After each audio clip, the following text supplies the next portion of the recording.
They plundered lands from Central Asia to North America and defeated the armies of the greatest empires. They spread the lore of the sword while trading and raiding from the Arctic Circle to the Mediterranean Sea. Their tactics and weapons were the most advanced of their time.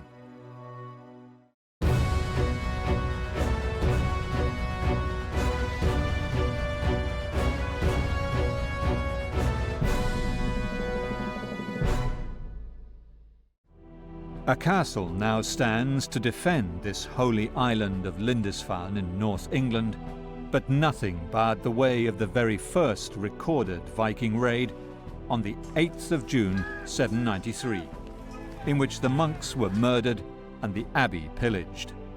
The attack is considered today as the first of the Viking era, but, as we shall see, the Vikings plundered other parts of Europe for centuries beforehand. The Vikings were fighting machines. They moved swiftly over the sea in speedy, lightweight ships. They invested in the best weapons money could buy and the finest armor, slashing their way into the history books. But today, science and archaeology reveal who they really were and why they were so effective in war. Vikings lived in a time of blood, a violent time, and they weren't better or worse than other people at that time. There would perhaps not have been any Viking Age if it weren't for the Viking ships. This is a Rus Viking helmet, as is armor. It's made from thick hide that you stitch together. And this was the early stage of a in shortest of word, bulletproof vest. The Vikings went into battle equipped to kill. Spears, swords, and axes to attack, armor, shields, and helmets to protect their bodies. Their secret weapon was the ship, which carried Nordic warriors all the way from their Scandinavian homes to lands of conquest, from modern-day Russia to the North Atlantic islands and the Americas.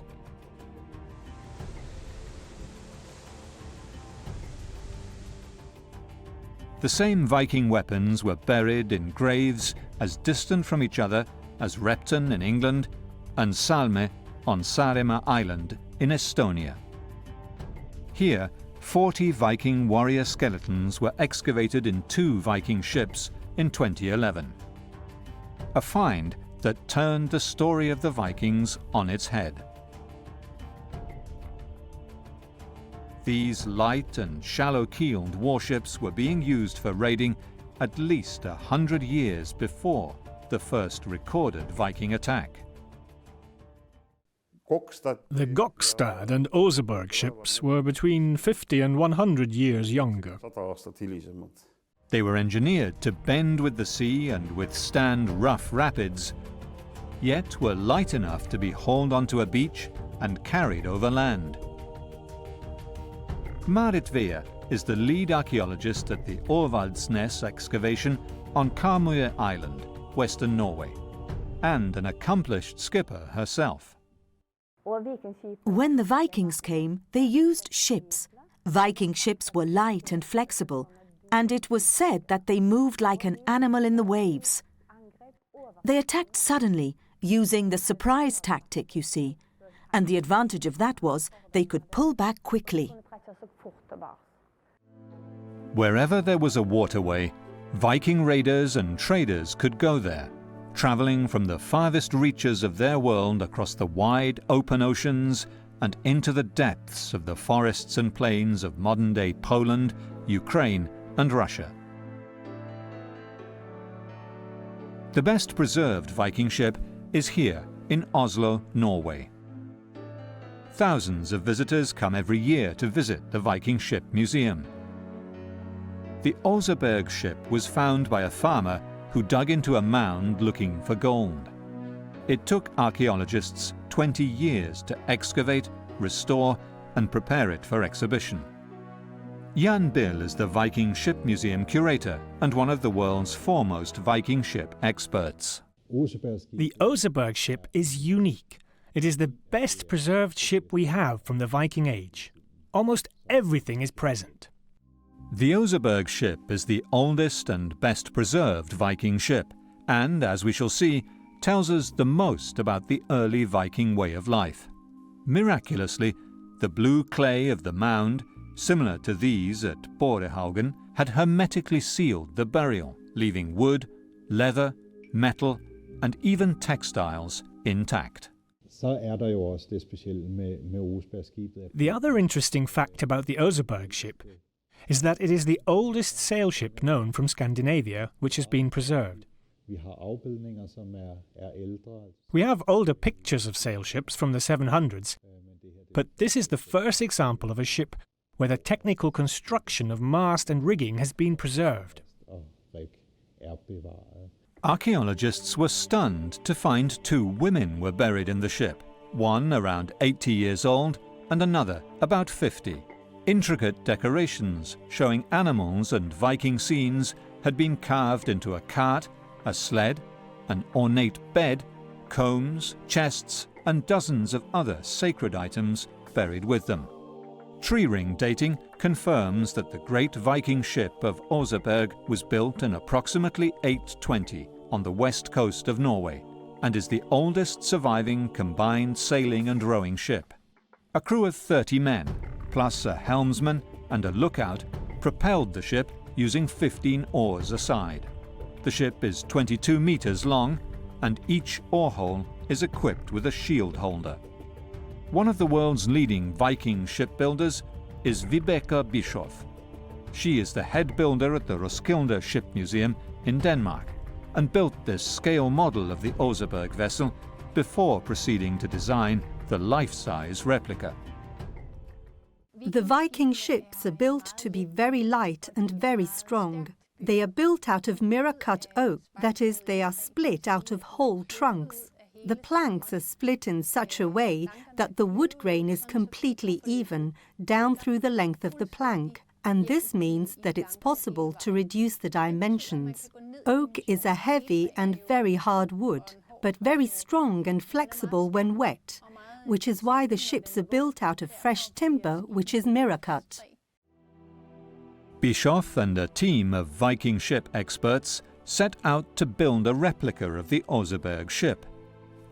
After several setbacks, including one replica sinking, she started the project again, and in 2010, artisans and scholars began using ancient methods and local materials to make the planks and reconstruct the Saga Oseberg over the course of 2 years, using the same wood-carving tools and techniques the Vikings employed to build the Oseberg ship 1,000 years before.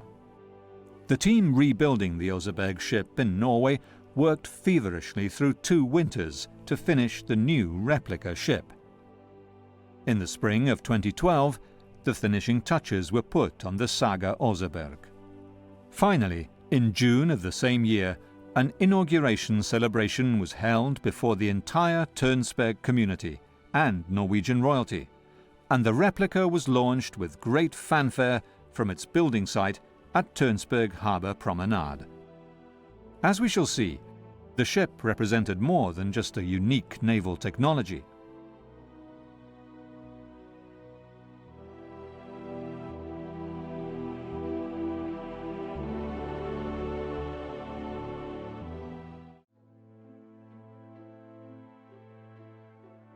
The Viking predators of the seas sailed in amazingly light wooden ships, and a group of experts and enthusiasts have built a faithful replica of the oldest surviving example. In Tønsberg, Norway, the crew and artisans who have worked so hard to build the replica Saga Oseberg have come to take her out for a sail in the Oslo fjord.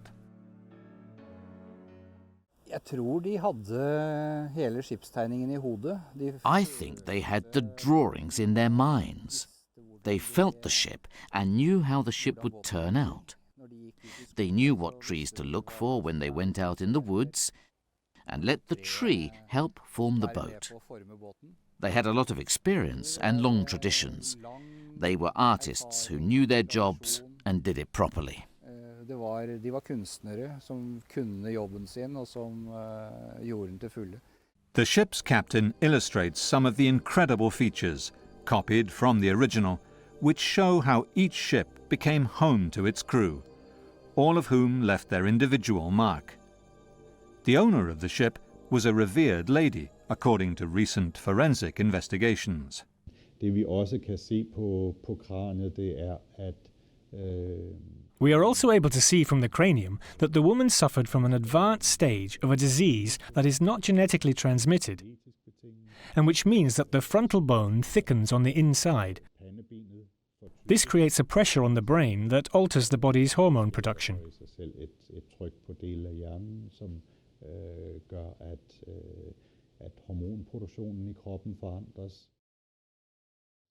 The Oseberg Viking lady mystified her followers.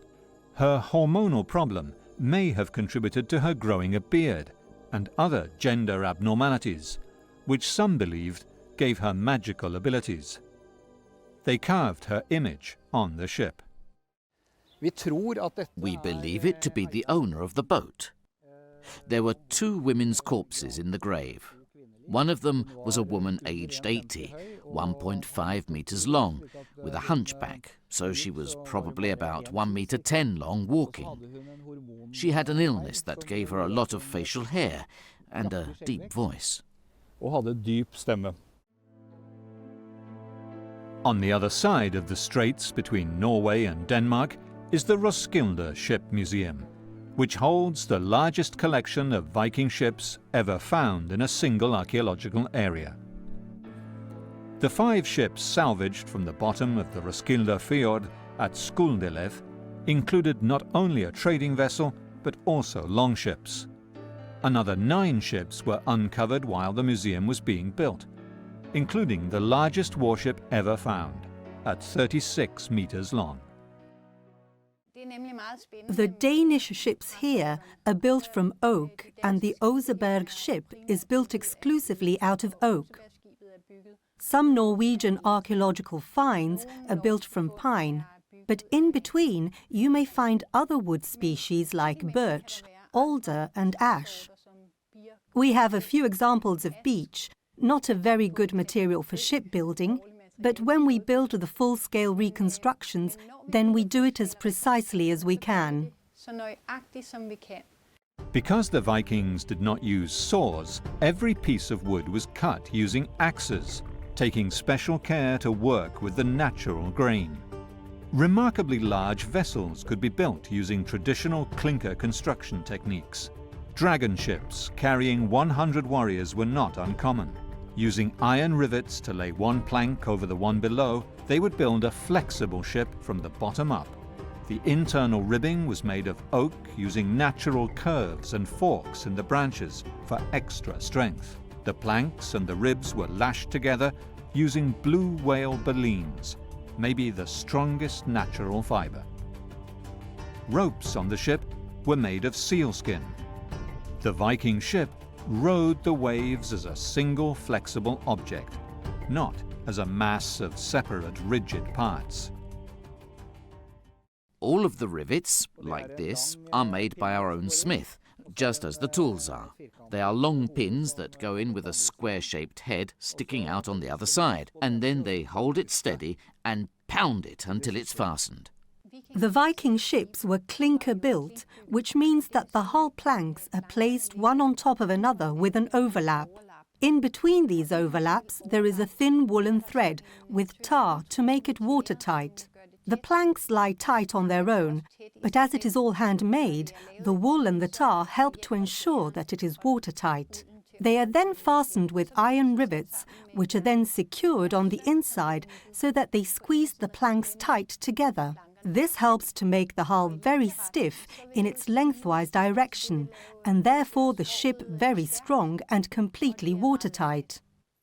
Viking ships' sails weighed over 100 kilos. They were made of a special wool, daubed in grease to make it more waterproof.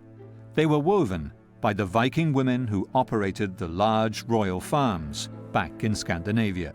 The sail was worth more than a ship in the Viking Age, since it took such an amount of time making a sail. So in the law of Gulating, it's said that during wintertime, when the sail is not in use, it should be stored in the church.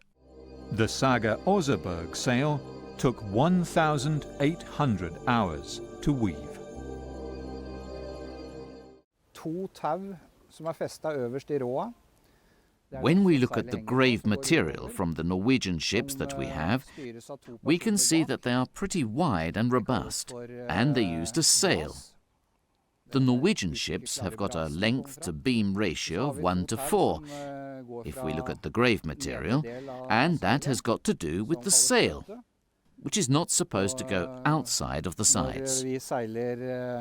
På styrbord halser for eksempel, så det babord skjøte som I bruk. The first image of a sail on a Viking ship is this, from the Swedish island of Gotland, and dates back to about 700 AD. But although the Swedes claim the patent, not everyone agrees. As a Danish professor said, it was the Norwegians more than other Scandinavians that dared to go out on the wide grey ocean without knowing what was to come. If they didn't have good ships, well, they died. What we know about the Scandinavian warrior, whether a pirate or a member of invading armies, is that he, or she, bore a few simple but effective weapons and blended into a well-organized team when a big battle loomed. But they also had women and children with them in the battle. And when you've got women and children in a battle, you've got a lot more to fight for. And they used what we call guerilla tactics. They hid and then attacked. The sources tell us that they used a tactic called the hog snout, and that was something they had learned from Odin, believe it or not. These Vikings of the Jomsviking Association are training in the use of sword and shield. The key to effective single combat was balance, taking advantage of the opponent's inability to react to speedy sword thrusts or slashes. The weight of the sword and the shield tired the arms of the warrior, so the strongest and fastest regularly won individual fights that could not last more than an hour. When forced into a full-scale battle, the Vikings adopted the shield wall, in which each warrior was defended by the man standing next to him, and the shields overlapped to provide continuous protection all along the line. It was a defensive array that most warrior armies of the day adopted. But the Vikings used the hog's snout tactic to break through their adversary's defensive wall, attacking a small part of it in arrowhead formation in order to break through and cause panic. Of course, surrounding the enemy and attacking from behind was the preferred tactic if made possible by the terrain or by enemy error. Once the enemy line was broken by thrusting spears, the swords came into play, slashing the enemy from the side and back and spreading terror.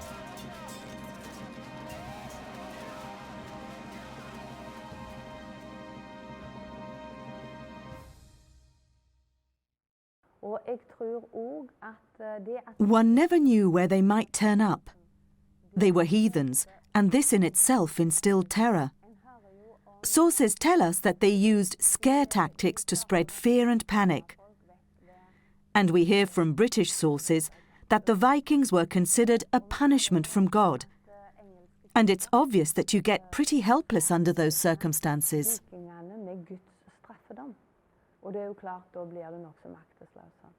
Two great battles that took place in 1066 marked the climax of Viking-era tactics.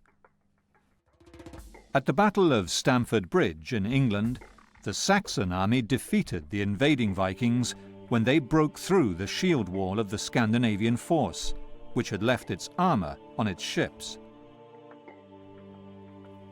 Only 3 weeks later, the same Saxon army was defeated by the Normans at Hastings, a battle described in detail on the Bayeux tapestry held in France. This time, the Saxon shield wall broke when they believed, mistakenly, that the attacking Normans were in retreat. Safety lay in a disciplined defensive array. In Wolin, modern-day Vikings from all over the world meet to take part in reenactments of Viking battles and buy weapons and armor that have been faithfully reproduced on the basis of grave finds, which means that they are probably better equipped than most warriors of the Viking Age. Every Scandinavian soldier was required to have a spear and a shield. Eventually, the most basic survival tool, the axe, also became a formidable weapon of war. Spearheads found in graves were of many different kinds. The spear could be used as a throwing and as a thrusting weapon.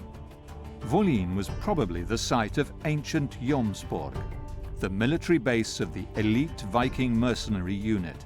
By all accounts, they were a well-equipped and trained military force, a private army for hire. They were staunchly pagan. This runestone on the island of Öland off the Swedish coast commemorates a Jomsviking who died in battle. It is the only one to mention the pagan god Odin. Wojciech Filipiołak is the director of the Wolin excavations. The written source says that Jomsborg was a huge city on the South Baltic Sea at that time and describes the events in this place at that time.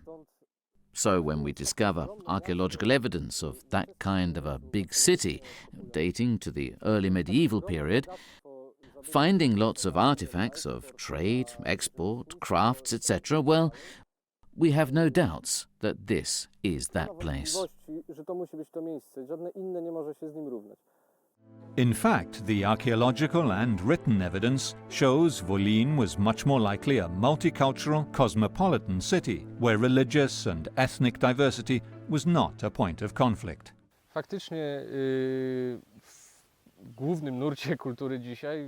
In our culture now, the popular image of the Vikings is unfortunate, with horned helmets, who were cruel people who only attacked others. But the truth is, they were not only pirates. They were also tradesmen, colonizers, and they were in every trade hub in the north of Europe, here as well. Probably they were a great people. Whether this was the legendary Jomsborg or not, Wolin was just one of the gateways into the immense riches of the Central European plain, via the wide rivers that cut from the Baltic to the Black Sea, where fearless adventurers could make their fortune and leave their cultural mark. The Vikings raided and traded all along the Baltic coast for centuries before they attacked England, and the Viking ships of Salme on Saaremaa Island in Estonia tell a tale of war and death. Riley Alme is an anthropologist who worked on the Saaremaa skeletons, all gathered together in little grey boxes. Her job is to work out how they died. I think that during battle he fell down. He was attacked from behind, and maybe he fall down. He was fighting probably because the cuts are in his right upper arm. But in my opinion, this upper arm or the hand was somehow fixed, because you cannot make the strokes like this, that they are in the same angle, more or less. And finally I found this calcaneus, one of the bones in the foot. I show you. Which also means that he should have been lying or something, because the hit is somewhere here. And of course the final has been this decapitation, in my opinion.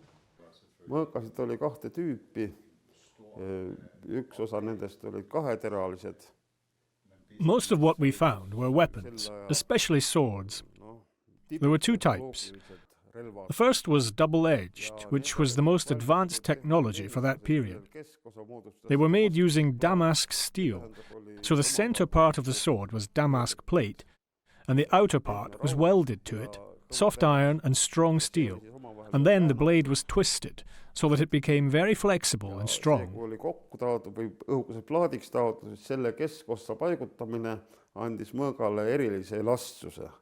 The Saaremaa Viking skeletons were buried with the finest ceremonial swords, a characteristic of the Viking graves for centuries to come. Only the richest weapons accompanied the warrior to Valhalla. Now, here we have a very nice sword handle detail, and it's a bit different from the others. We can see a very nice symbol in the form of a two-faced animal. It is possible that it was the mythical hunter, the son of Loki, called Fenrir, with a human face and animal hands.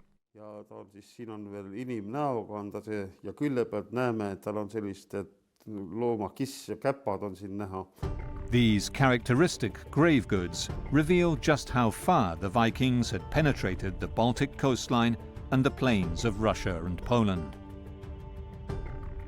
When a new motorway was being built here in central Poland, archaeologists made an unparalleled discovery in post-war Polish archaeology.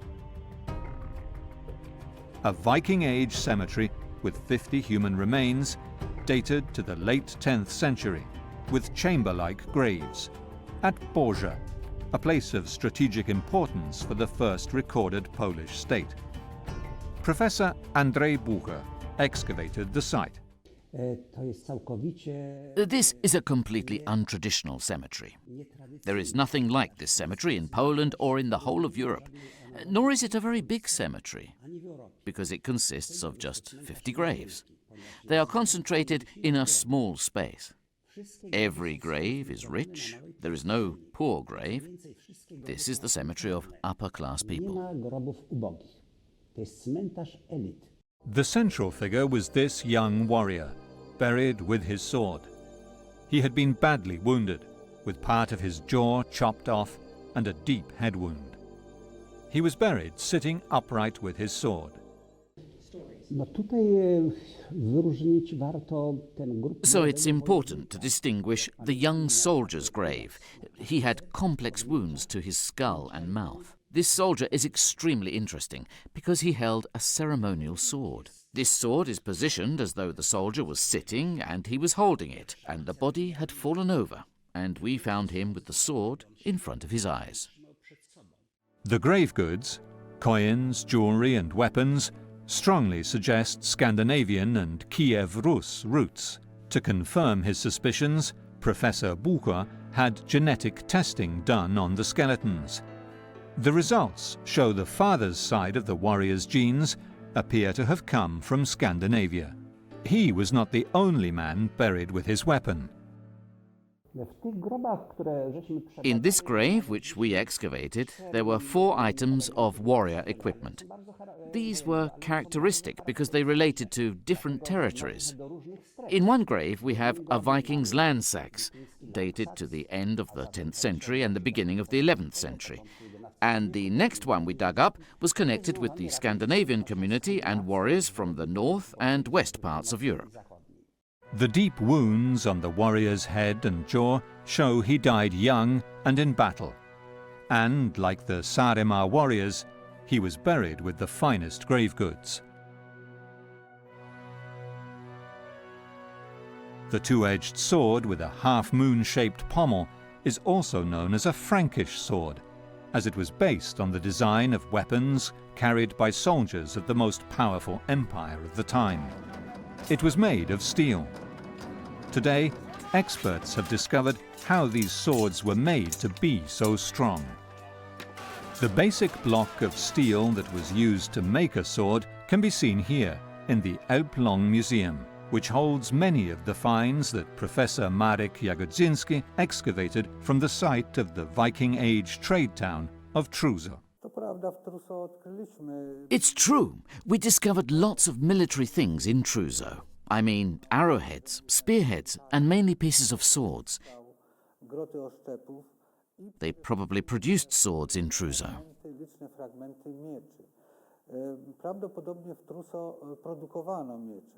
These blocks of steel were the basic starting point for a Viking sword.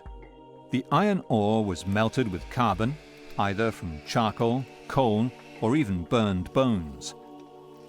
The ingots would then move on down the production line to the swordsmith, where they were heated and beaten into shape. They became like these swords held in the Stockholm Cultural History Museum, strong and often elaborately decorated, at times carved with individual names. Truso was an important place of trade and craftsmanship. Workshop remains were discovered, including smithery, jewellery, glazier, amber and horn workshops.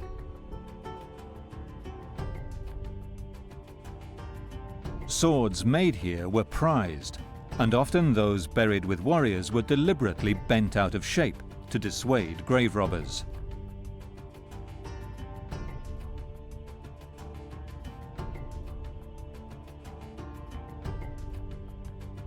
This Unearthed sword in the Novgorod Museum in Russia shows just how far travelled the rich Viking warriors were.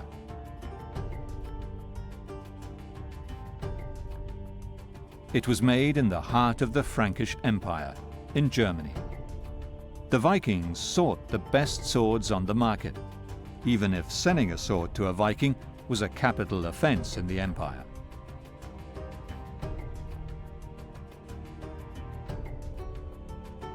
Dozens of Frankish swords have been found in Viking graves.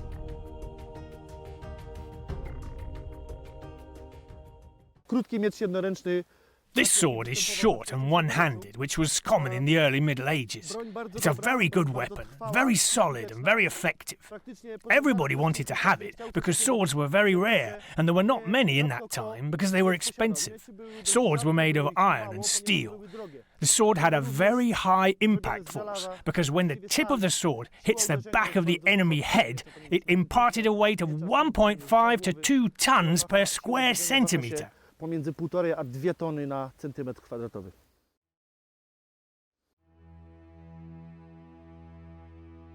These axe heads were found in Viking graves. They were powerful weapons, and the weight of the blade could penetrate a steel helmet. The way they were used is shown by these warriors from the permanent Viking Museum of Wolin in Poland. Topór. The battle axe was a very popular weapon because it does not have a lot of metal, so many warriors could afford this kind of axe. It was more effective also because it could pull back the shield of the opponent. Let me show you. Więc topór był w tym skuteczniejszy, można było również używać go do odginania przeciwnikowi tarczy. Możesz tu pokazać w ten sposób. But no matter how strong the sword, axe or knife, it was worthless if its blade was not sharp. One of the most precious items often found in boat burials with Vikings were whetstones, used for sharpening their tools. The important thing was to have good weapons, sharp tools like knives and scythes to cut the grass. Everything that had a blade had to be sharp, otherwise it was a poor tool. The whetstone was important especially for the Vikings, who used a sword and knives.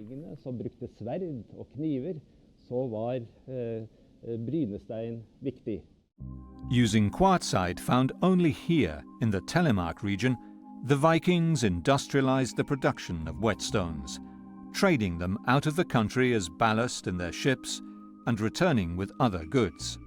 We know that the Vikings used the whetstones with other tools. They hung from the belt, and we've got examples of it. The whetstones were used and hung in the belt together with weapons, in special sheaths, leather sheaths and skin sheaths, so that they always were ready to sharpen their weapons, make the weapons sharp.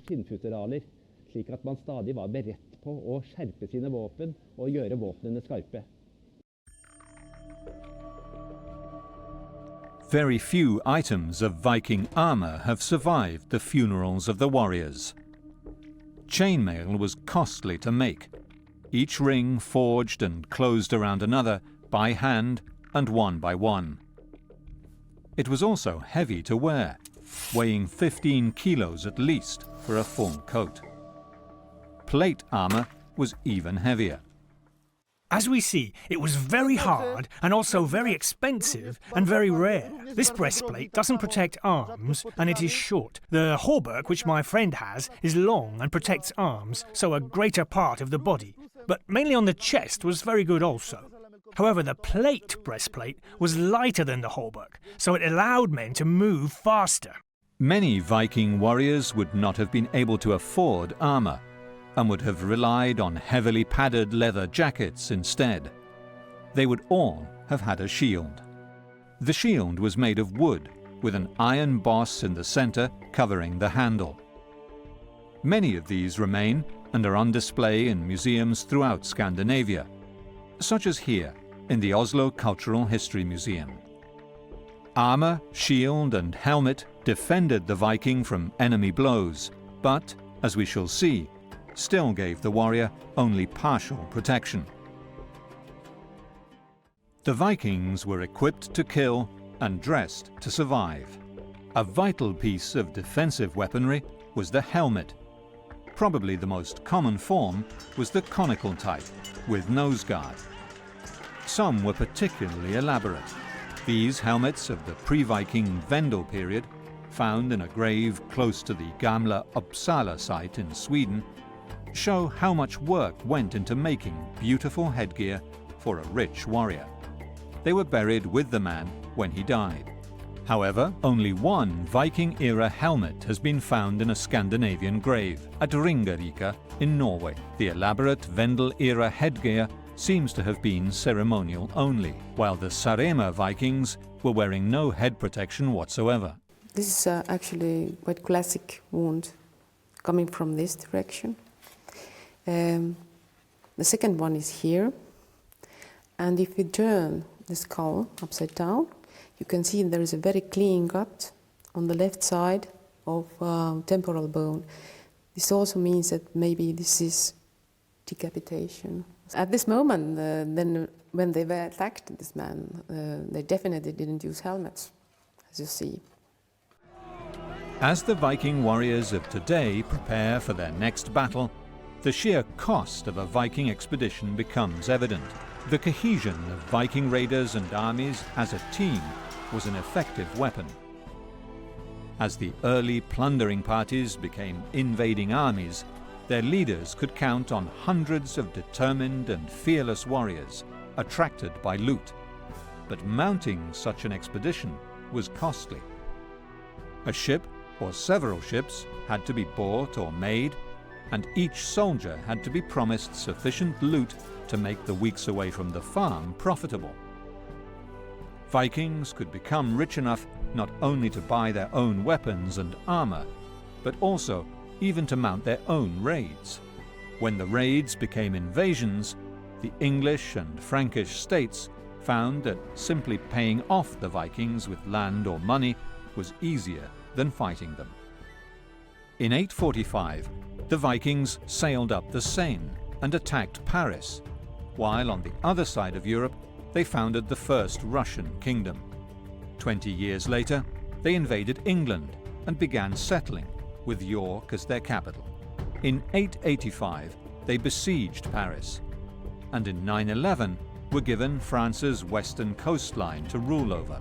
On the other side of Europe, they controlled the rivers of Russia and captured Constantinople by carrying their ships overland.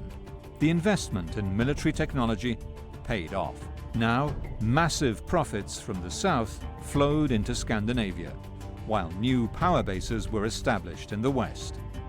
The Arab chronicler Ahmud al-Fatlan encountered the Vikings of the Volga, known as Rus, in the 10th century, and described their pagan rituals and another frightening aspect of their culture.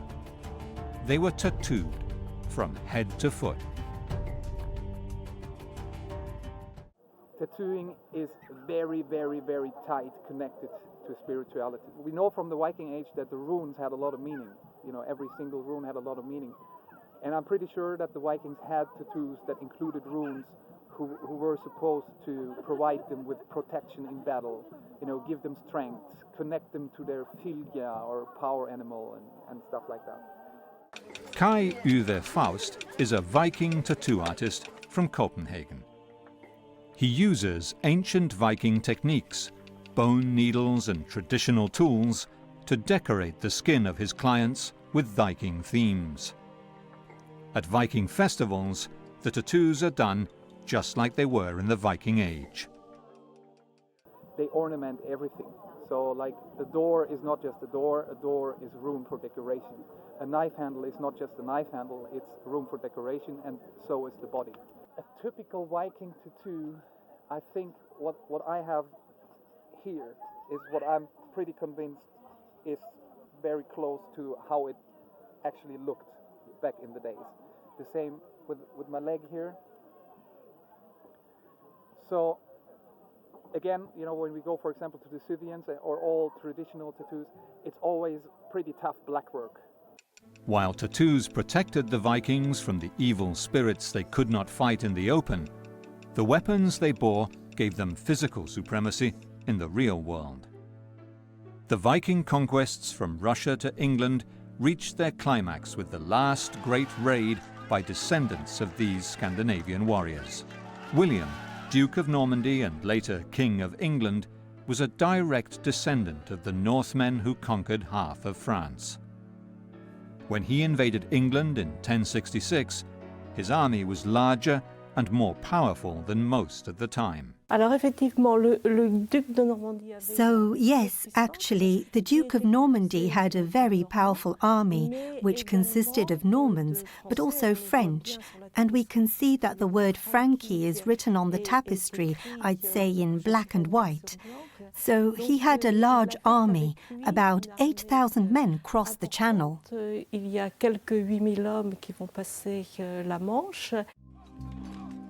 The Bayeux Tapestry was a celebration of the Norman invasion, which represented the ultimate stage of development of the Viking raid.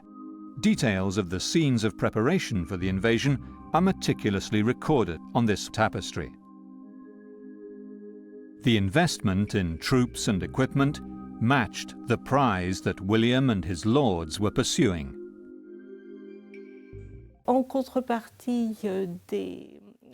The lords who followed William to England made donations, and of course, in return, they expected booty and gifts of land that had been conquered.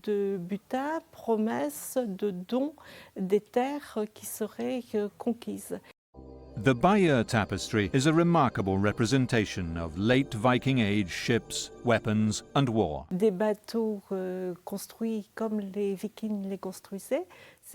We see ships the way Vikings built them, that's to say ships with shallow hulls, propelled using oars, and that have a sail that can be raised on the high seas.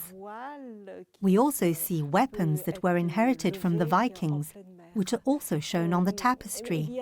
They are long axes, a Danish tradition, which are handled by the Anglo-Saxons as seen on the Bayeux Tapestry. Héritage danois qui sont maniés par les Anglo-Saxons sur la tapisserie de Bayeux. Loot and booty were the driving force behind the Viking raids for nearly 300 years. War was a way of life for these predators of the north who left their mark across Europe, from the farthest steppes of Russia to the northernmost tip of the British Isles.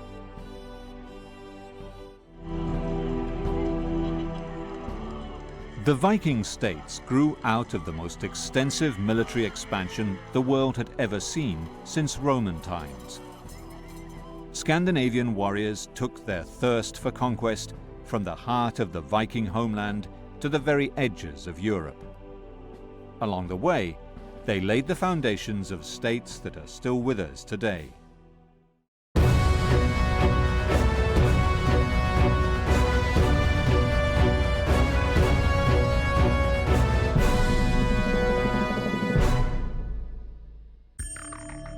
Archaeologists from Moscow, Russia, are washing out the remains of Viking Age tombs near Novgorod on the great Volkhov River. Discoveries here and elsewhere in Europe are revealing an unknown quality of these Scandinavian adventurers. The merciless pagans built enduring kingdoms and empires all over Europe. So, first they came here to build a state, then they saw that they had opportunities to become rich. Above all, they were adventurers, or people who made a living in this way, such as the clan of Rurik, who brought with them their own družina, or band of warriors, who were nothing more than hired mercenaries. What archaeology is very good at is breaking down this idea that the Vikings are compartmentalised, the Anglo-Saxon world is compartmentalised, the Picts and the Celts are compartmentalised, and actually we start to bring that bleeding of the edges together. The 8th of June, 793 AD, marks the opening of the Viking Age.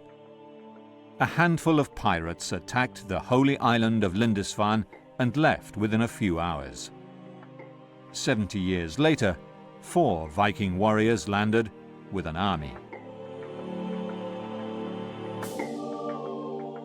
Halfdan, Ivar, Guthrum and Ubba wrote their names in blood as in 865 their band of raiders, known as the Great Heathen Army, made its way to York in northern England. The city was one of 2 capitals of the deeply divided kingdom of Northumbria. The amazing Viking military machine swept away England's part-time armies and pillaged the countryside, mainly churches. Ivar, one of the Viking leaders of the Great Heathen Army, captured the capital of Mercia, here at Repton, central England, and made it into his base. A mass grave found here is dated to 873 AD by an English penny found among the skeletons, spread around a central grave of a tall male warrior, possibly Ivar himself. Nearby, dozens of Viking tumuli found at Heath Wood suggest that this was their military cemetery. In the same year, the followers of another of the Viking leaders, Halfdan, began farming the land of Northumbria to sustain themselves during the long winter. It was the beginning of the Scandinavian settlement of England.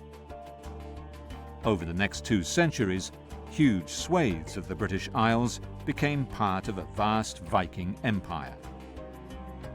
The Vikings made York their capital in England. Peter Connolly is the lead archaeologist on the Hungate excavation site in modern-day York in England, once the capital of a Viking kingdom. York is the dominant urban place in the north of England at that time and has a population of, for sake of argument, 10,000. So extrapolating out into that, when you start to talk about small farmsteads, and small village, hamlets, communities, other small seaside towns, or on rivers. I mean, we're not talking a massive population. Hundreds of thousands, say for the north of England into Scotland, but I'd be very surprised if anybody estimated upwards of 1 million. In England, Alfred, King of Wessex, was the last Saxon king to resist the Viking onslaught. His response was to reform his state. He set up a standing army and navy and fortified the towns of southern England. The increased efficiency of Alfred's Wessex not only stopped the Viking conquest, but served as a model for the invaders too. The treaty between Alfred and the last surviving leader of the Great Heathen Army, Guthrum, left a large part of England under Viking control, an area that came to be known as Danelaw. But Guthrum became a Christian. Raiders from Ireland and Scandinavia continued to view York as the capital of a great Viking realm, but Alfred's successors repeatedly repulsed the attacks, and in 920 AD, even the city of York recognized King Edward the Elder as the sole king of England. The Vikings raided Scotland too, capturing the castle at Dunnottar on the east coast and Dumbarton on the River Clyde, mercilessly taking hundreds of slaves to Ireland. The new kingdom of Strathclyde, now in the heart of Glasgow, grew out of the ashes of Dumbarton. Its religious centre was Govan. An early medieval religious site and is within the Kingdom of Strathclyde. There has been the movement of the royal power base from Dumbarton Rock, undoubtedly influenced by the Vikings themselves, in further up the Clyde. Over time, the Northumbrian and Scottish Vikings were converted to Christianity, and the local and Scandinavian cultures merged. You have quite a complex kingdom set up with the Picts and the Scots and the Gaels and the Strathclyde and the Northumbrian sort of Anglo-Saxon population as well. So you're getting quite a hot pot of different cultures coming through. The hogsback tombs of Govan were the work of a school of sculptors, evidence of an efficient and prosperous new kingdom. There are obvious connections in the belief systems of the mixture of Strathclyde and Viking Age culture that you see on the west coast of Scotland and you're seeing, say, on the east coast of England. Hogsback tombs in Govan and here in Bolton, North Yorkshire, represent typical Scandinavian longhouses with bears at either end. They show how the Viking motifs continued to be used well after the Scandinavian invaders had been converted to Christianity. Evidence of the dominant Scandinavian culture in York can be seen at the Jorvik Centre, built to house the findings at the Coppergate excavation site. The comb was an ornament no Viking man would do without, and they were made here from deer antlers, while Viking jewellery and bronze work show Scandinavian patterns. The Vikings of York ate a lot of fish and oysters, and this coprolite, fossilised feces, tells us more about what they ate. That is very interesting because we have coprolites, which gives us some insights into the diet. And so fruit seeds surviving, what we'd think of as plums and damsons. There are huge amounts of animal bone thrown out into waste pits. And we're talking about a high consumption of beef, to a lesser extent, pig, but we get all the major domesticates. The Viking raids against the great empire of Charlemagne in 799 turned into invasions 40 years later, when his grandsons began a bloody civil war, leaving the empire's coastline undefended.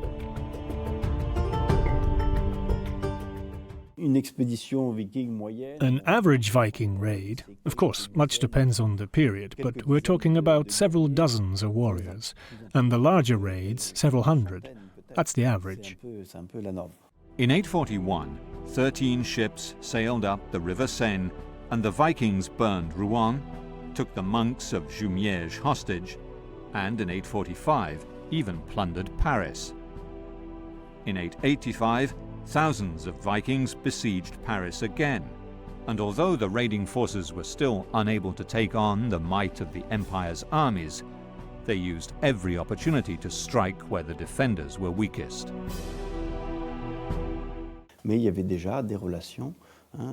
There were already interactions with the Frankish elites, so there was a range of relationships, from political to trade, understandings, and even at times alliances, because it happened that Frankish leaders asked the Scandinavians to work for them as mercenaries.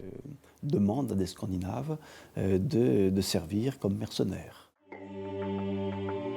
In 911, the King of France, Charles the Simple, handed over to the Vikings the western seaboard of what is modern-day France, in exchange for their protection against further raids. Their leader, Rollo, became a Christian and gained the administrative tools to build a great kingdom.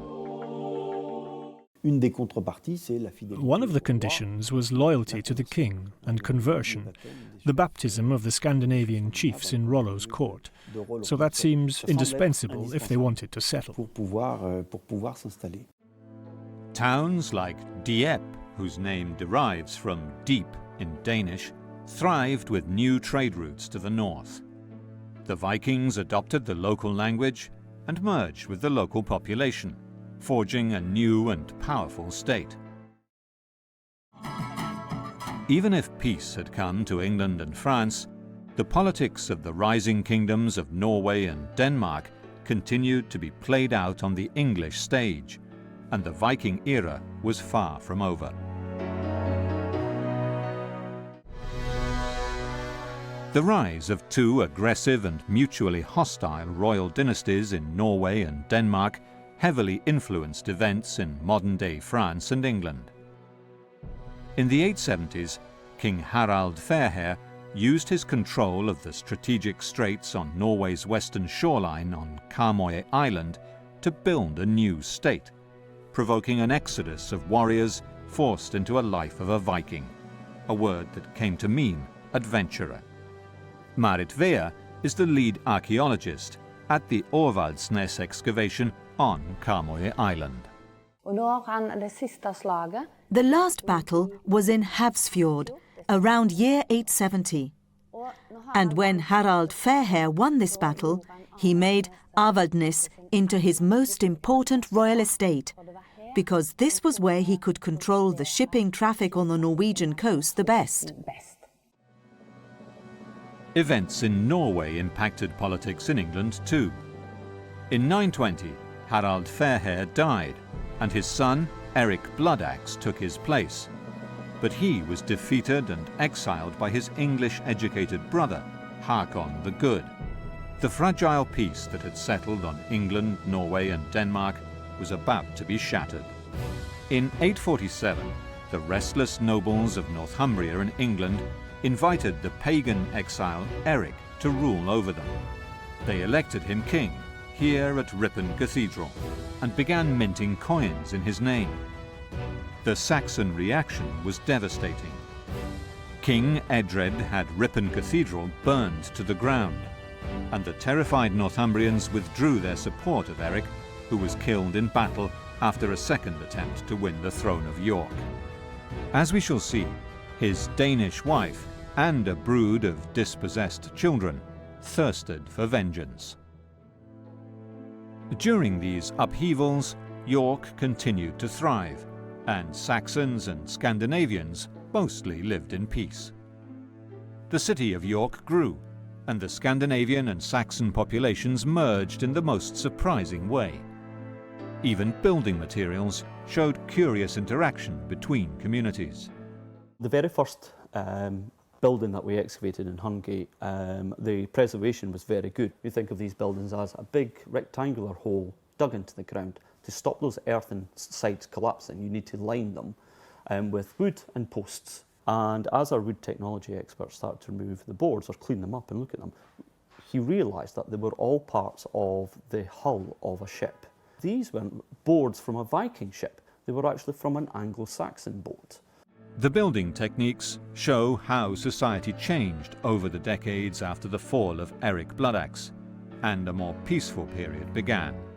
When we start to see, say, the sunken feature buildings develop in the latter half of the 10th century, they fit with a sequence of archaeology that we see in places like Oxford and London and Chester, and we're probably seeing a post-Bloodaxe confirmation of a stronger Anglo-Saxon culture starting to move up through the country itself.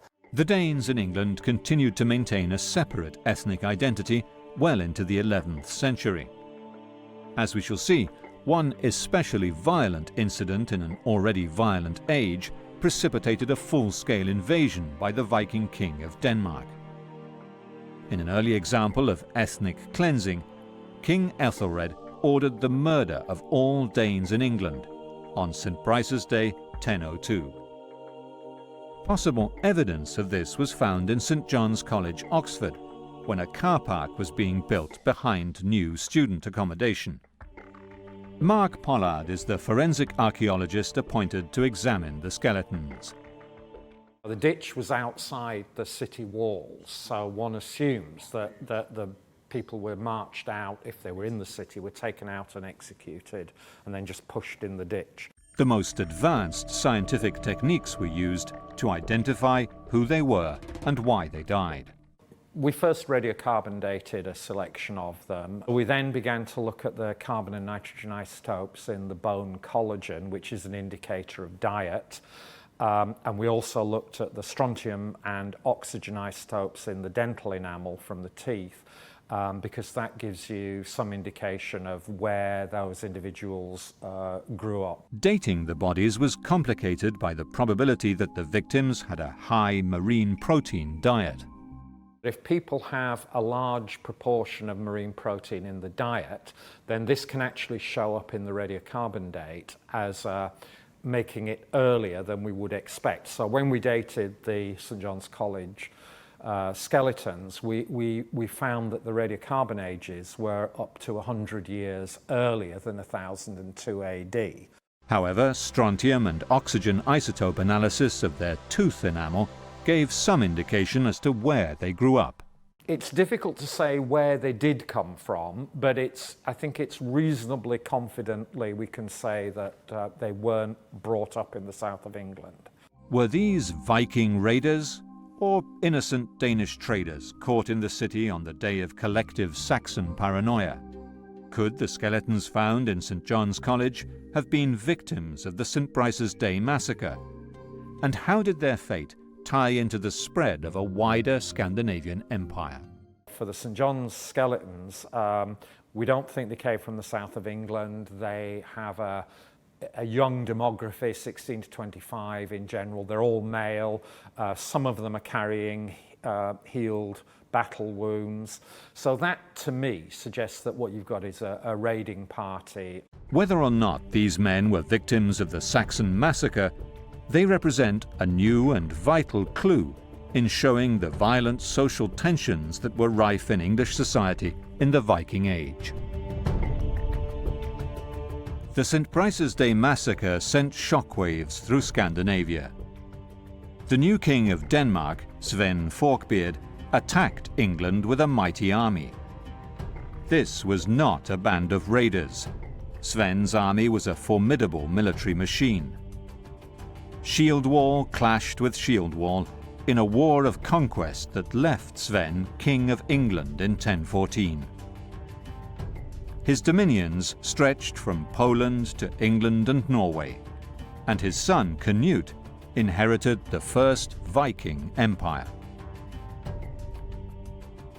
Sven Forkbeard's wife came from Poland, whose waterways were a vital part of the Viking trade network stretching to the Black Sea. Professor Czesław Skrok believes all the evidence points to direct Viking control. It was very quick because it was a small group, about 500 people. They drove in here like a corporation, like the mafia, and they built their own place. Clues pointing to the origins of the Polish nation were found close to the river Vistula, one of the Viking thoroughfares from the Baltic to the Black Sea.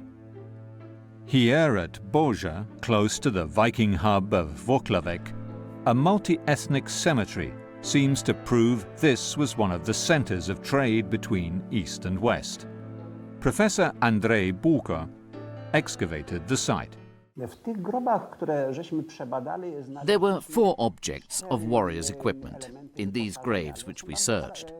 They were characteristic because they related to different territories. In one grave we have a Viking's landsacks, dated to the end of the 10th century and the beginning of the 11th. And what we excavated there was connected with the Scandinavian community and warriors from northern and western parts of Europe. Boże was a truly cosmopolitan cemetery, showing how Viking society was based on trade as much as pillage. The fine Frankish amulet holder and Byzantine coins found alongside the central Scandinavian burial show that many cultural influences were at play here. We found artifacts that come from northern, western, southern and eastern Europe. So we can say that in one place we found objects from the whole of Europe that are concentrated in less than 50 square meters. When Sven Forkbeard chose the daughter of the first Polish king, Mieszka, as his wife, he was forging an alliance with one of the gatekeepers of the eastern plains. Czeslaw Skrok believes Mieszko was a Viking. The important thing about the sister of Bolesław Chobry, I mean the daughter of Mieszko I, Zwiatosława, was that she had a super career. She was the mother of kings Canute and Harold. They say she was a Slavic woman, but she couldn't have been. She had to be from a Scandinavian family, a very important clan. Jelling, central Denmark, was the heart of Sven Forkbeard's Viking kingdom. This runestone was erected by Harold Bluetooth, Sven's father, and commemorates the last pagan king of Denmark and founder of the dynasty that still reigns over the country today. King Harald bade these memorials to be made, after Gorm, his father, and Thyra, his mother. The Harald who won the whole of Denmark and Norway and turned the Danes to Christianity. Gorm the Old laid claim to the Kingdom of Norway and controlled the southern coastline of Norway and Sweden. His daughter was married to Eric Bloodaxe, and when the Norwegian Viking was killed in England, she sent her children to fight their uncle on Karmøy Island, here on the Blood Heights. They sailed past here over to Avaldsnes and met the then ruling king of Norway, Hakon the Good, in a bloody battle up on these old Bronze Age barrows on the Blood Heath. It was a bloody fight, and that is why it got its name, the Blood Heath. The blood was flowing. Here at the Blood Heights, in view of Hakon's court at Avaldsnes, 3 of Eric's sons perished in battle against their uncle in 953. But Hakon was fatally wounded shortly afterwards, and 2 surviving nephews shared the throne. The wars between Viking warlords in Norway, Sweden and Denmark sent shockwaves throughout Western and Eastern Europe and consolidated the power of the great Viking monarchs.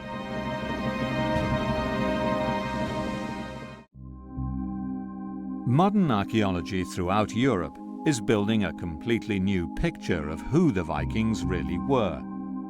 Work carried out in laboratories as far away from each other as Novgorod, Poznan and Oxford show how a Scandinavian commonwealth stretched across Europe and generated great empires. One of the most lovely little beads that we recovered from Hungate, small glass bead, highly decorated, was made in the Eastern Mediterranean, probably made in Egypt. Turns up in I think first half of the 10th century context. It's come from the Eastern Mediterranean all the way, traded through a network, probably a very advanced network as well, to end up in Viking Age Jorvik. A snapshot of the Scandinavian empires of the mid-11th century shows the stunning success of Viking nation building. The Viking military machine was effective in conquest, but costly to build. Only the richest leaders could afford ships and soldiers to take abroad on raiding expeditions. The return on investment had to be substantial for the raid or trading expedition to be worthwhile. The most profitable trade route was eastward. The shallow-keeled Viking ships sailed up the wide rivers that sliced through the Russian plains. Here, slaves, furs and amber were abundant. By 750 AD, the Scandinavians controlled the ancient Finnish and Slavic trading place at Staria Ladoga. And in 841, the same year Danes were attacking Paris, other Vikings established their first kingdom, here near Novgorod.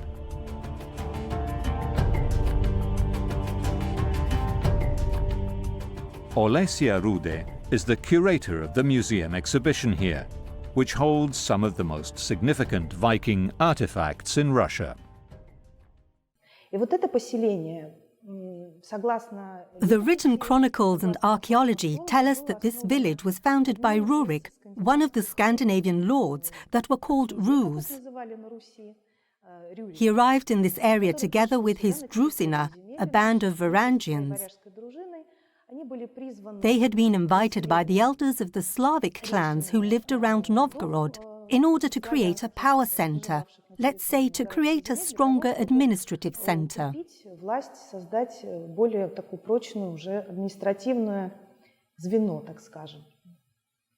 The Viking warriors pushed on up the river system and found a fortress on a bend in the river Dnieper. It became a new capital city, Kiev.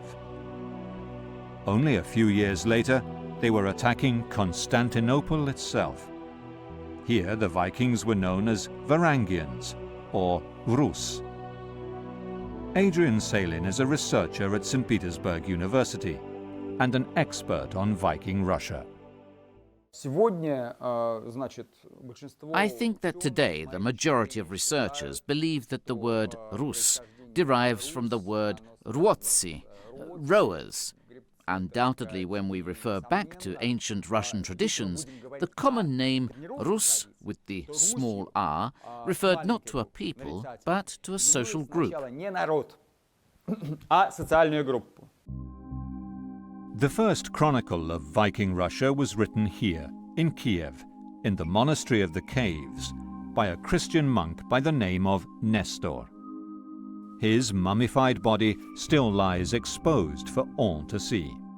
His chronicle recounts the rise of the House of Rurik, and modern archaeology confirms that the first Russian state was Varangian, or Viking. The excavations here in Rurikovo Городище have produced hundreds of Scandinavian artifacts that confirm the story told by Nestor in his first chronicle of Russian history. The blue bead of a Viking woman's necklace is a common find here, showing that for centuries this remained a Scandinavian outpost. One particularly important artifact is this sword, one of the few branded swords made in Europe. It was an extremely valuable object.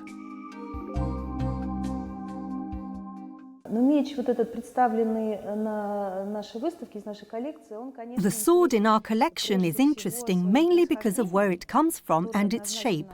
It is broken and bent. It comes from a Scandinavian grave.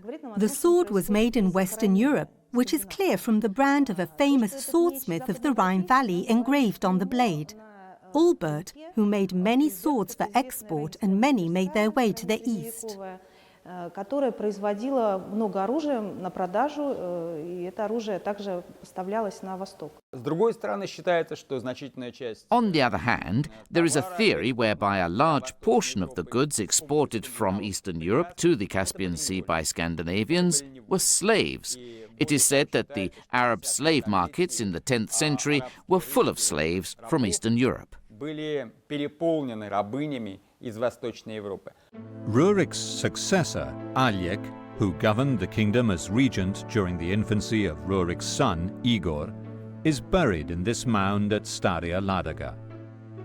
In 907, Aljek led an army of Rus to attack Constantinople and captured the city by carrying the light ships around the sea defenses. The trade agreement they extracted legitimized the line of Rurik as kings of Kiev and Novgorod. Every year, great convoys of Viking ships descended the river Dnieper, hauled their goods overland around the great rapids on the waterway, and gathered here at Cherson on the Black Sea, still a busy port today, to carry their wares to the imperial capital. Перманентного конфликта. However, we don't see permanent conflict in the 9th and 10th centuries, probably because the population in some areas were Slavs and in others Finns, and the Scandinavians occupied certain market niches. There is no indication of trade of furs for silver outside Scandinavian culture. Объемов серебра, меха вне скандинавской культуры. The great Muslim empire of Baghdad also traded with Russian Vikings and suffered their attacks.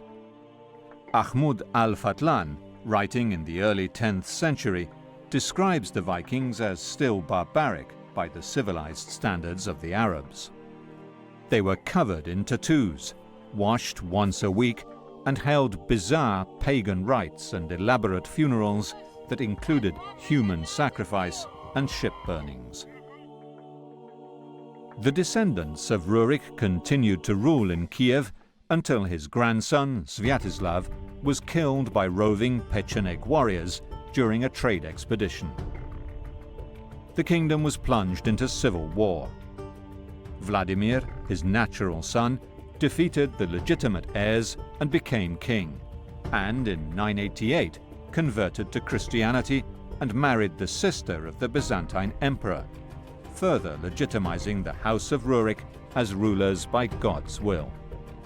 Vladimir and his successor Yaroslav continued to foster their bonds with Scandinavia and drew on the Viking homeland for warriors and goods to trade along the rivers of a vast Viking empire that stretched from the Atlantic to the Caspian Sea.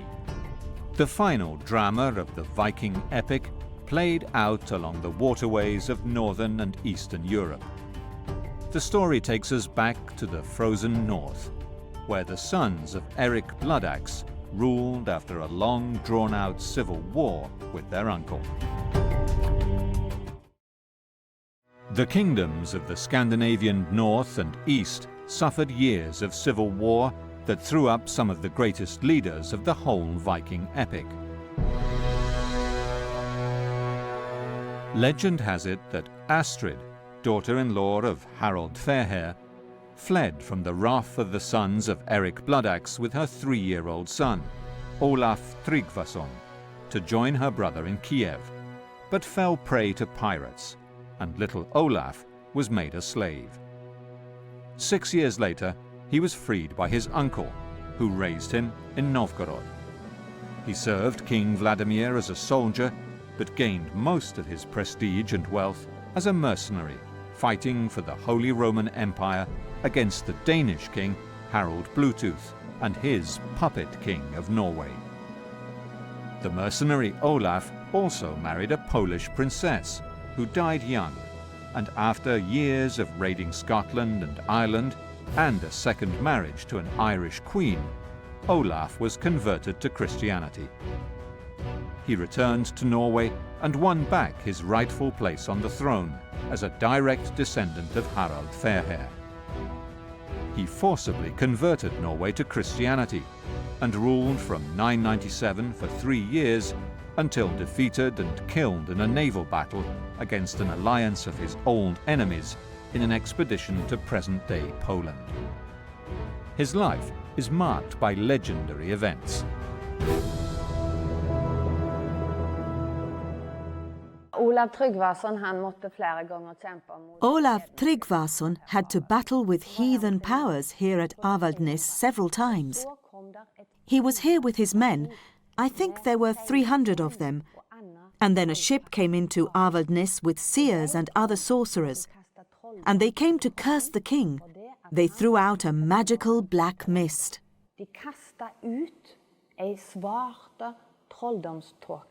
Olaf Tryggvason was saved by his Christian beliefs, and the black cloud was thrown back at the seers.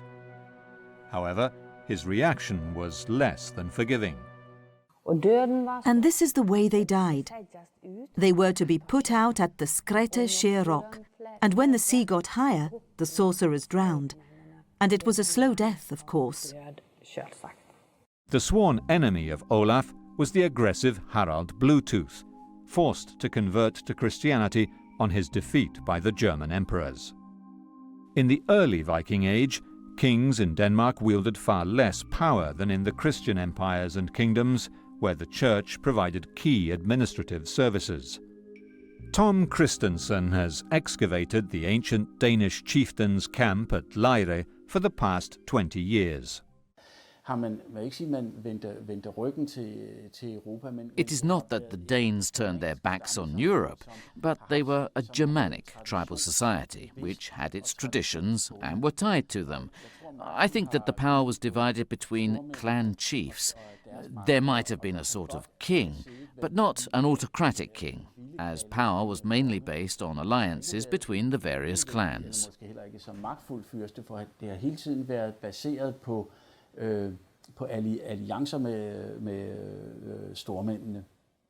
These enormous mounds at Jelling are at the center of the largest ship setting in Scandinavia and must have represented an important pagan shrine. Evidence that Harald actually did control the whole of Denmark are these fortresses, called Trelleborgs, spread around his realm that stretched into modern-day Sweden. Each fort was circular, with 4 doors and longhouses in each quarter. Although Bluetooth was nominally Christian, here in Trelleborg, the remains of 2 children thrown into a well at the age of 4 show that human sacrifice continued far into his reign.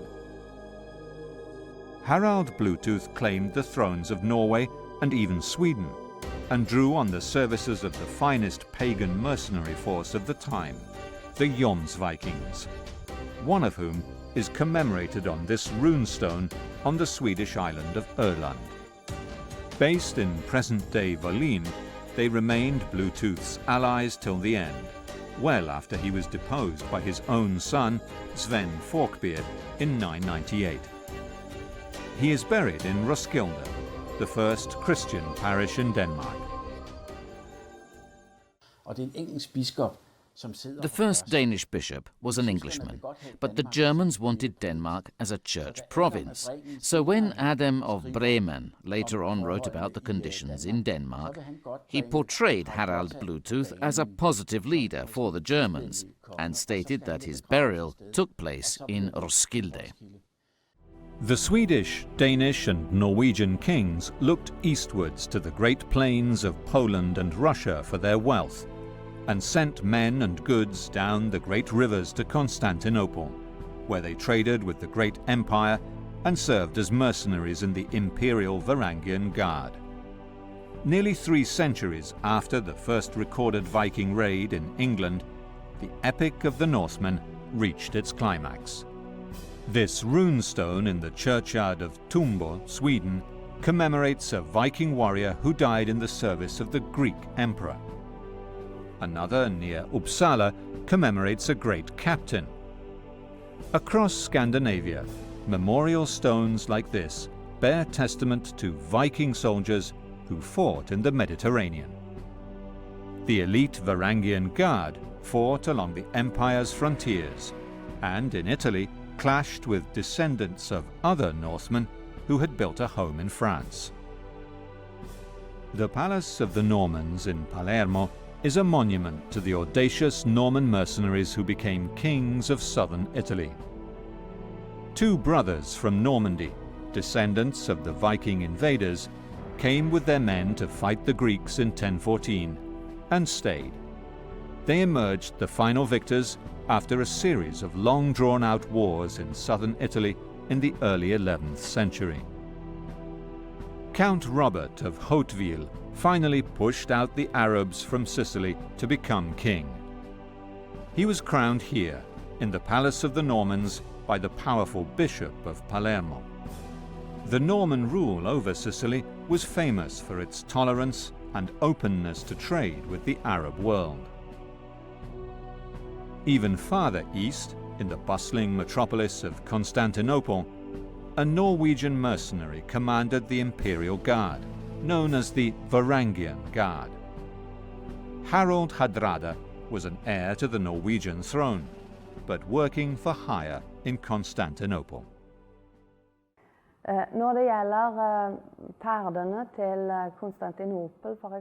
With regards to Harald Hardrada's trips to Constantinople and to Africa, which are also recorded in the sagas, as well as in international contemporary sources, we find small traces of the Vikings, for example in Constantinople, where a Viking has written graffiti in a beautiful church.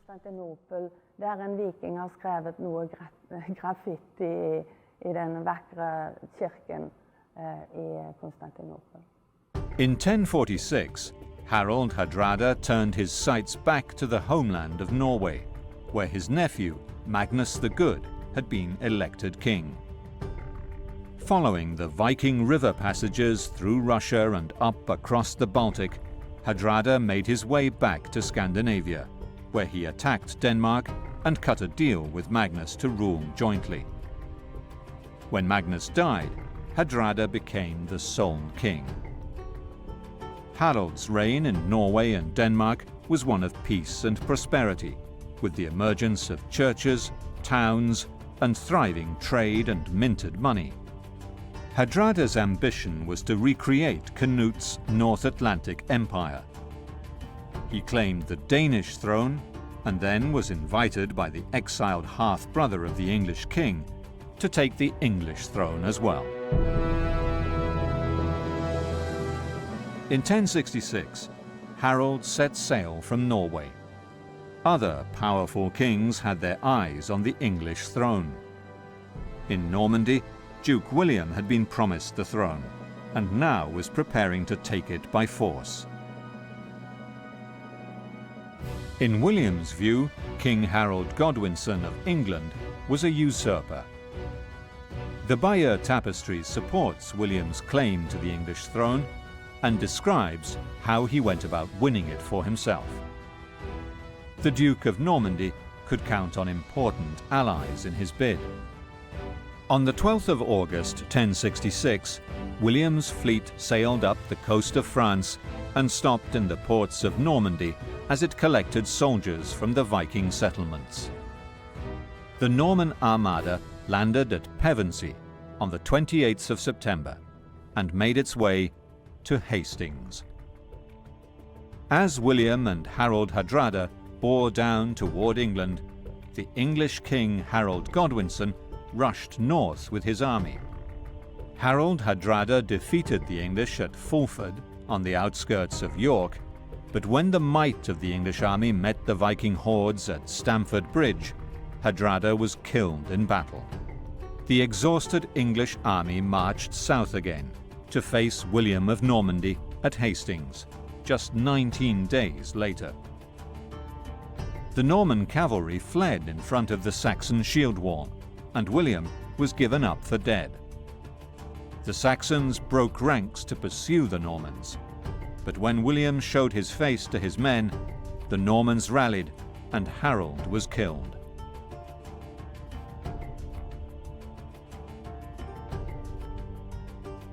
William was crowned King of England on Christmas Day, 1066. William, a descendant of the Northmen, was now King of England. Viking kingdoms would flourish, stabilize, and become Christian in Denmark, Norway, Sweden, southern Italy, England, Scotland, and Ireland. But the largest kingdoms took root in the far-flung steppes and forests of Poland and Russia, where Rurik's descendants ruled for another 400 years. They sold furs and slaves down the great rivers of Eastern Europe to Constantinople and Baghdad. They brought back silk, spices, and silver, which they hoarded in treasure troves in their homeland. They captured the world's largest city and founded the first Russian states. They were the Varangians, the Rus, the Vikings.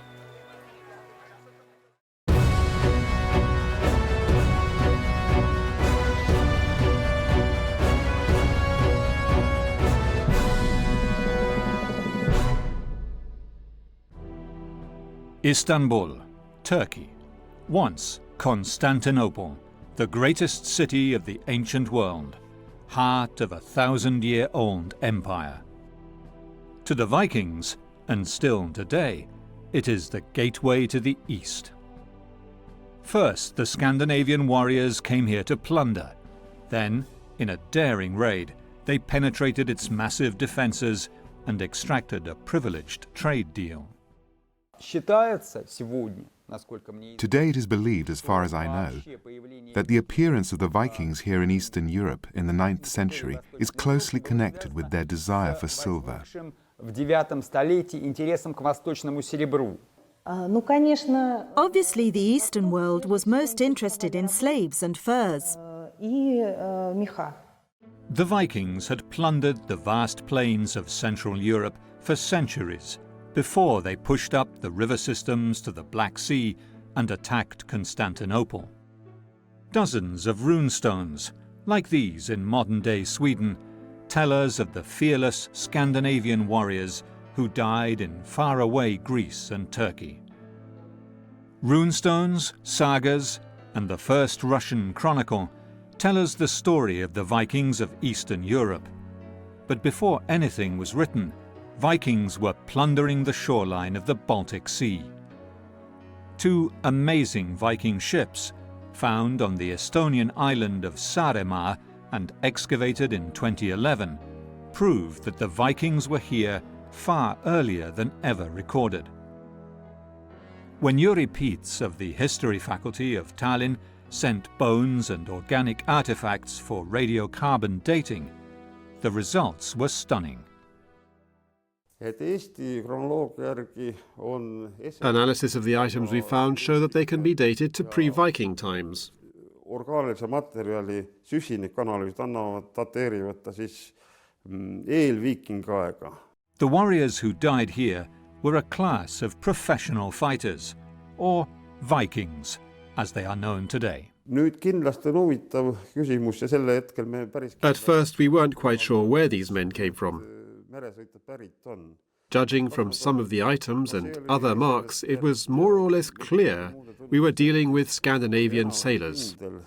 Tegemist on Skandinaavia meresõitjatega. Two sites in Poland also prove that the Vikings colonized the estuaries of the great rivers of Central Europe to control access to the plains of modern-day Russia, Poland and Ukraine, rich in furs and slaves. Marek Jagodzinski has excavated the site of Truso, near Elbląg, for the past 20 years. The finds here show a vibrant industrial town, dominated by a Viking military elite, a base for the trafficking of people and goods all the way to the Black Sea. Przede wszystkim to, co odkryliśmy. First of all, what we found was that the size of the settlement was about 20 hectares with regular buildings, the division of the harbour area from the centre area, and evidence of crafts and trade activity around the harbour. Rzemiosła, które odkryliśmy tam, handel, który było to miejsce handlu, był to port, było to miejsce handlu. On the western edge of today's Poland, near the estuary of the Oder River, lies Wolin, another Viking trading post, where local Baltic populations mixed with the Viking traders. Wojciech Filipowiak heads the excavations here. Osiedlają się w tym miejscu w Wolinie również inne nacje. Written sources tell us that people of many ethnic origins settled here in Wolin. We know about Saxons, but we can't find any archaeological traces of them, and the Rus also. And we know that Arabs came here because of the amber and other objects of trade. Innych towarów również i Arabowie, natomiast every year, hundreds of modern-day Vikings come here to participate in mock battles and live the life of the Scandinavian raiders. The Oder was one of their entry points to the great Central European plains. The rivers that flow into the Baltic Sea were the thoroughfares for trade with the south. Far to the east lay the most profitable route of them all.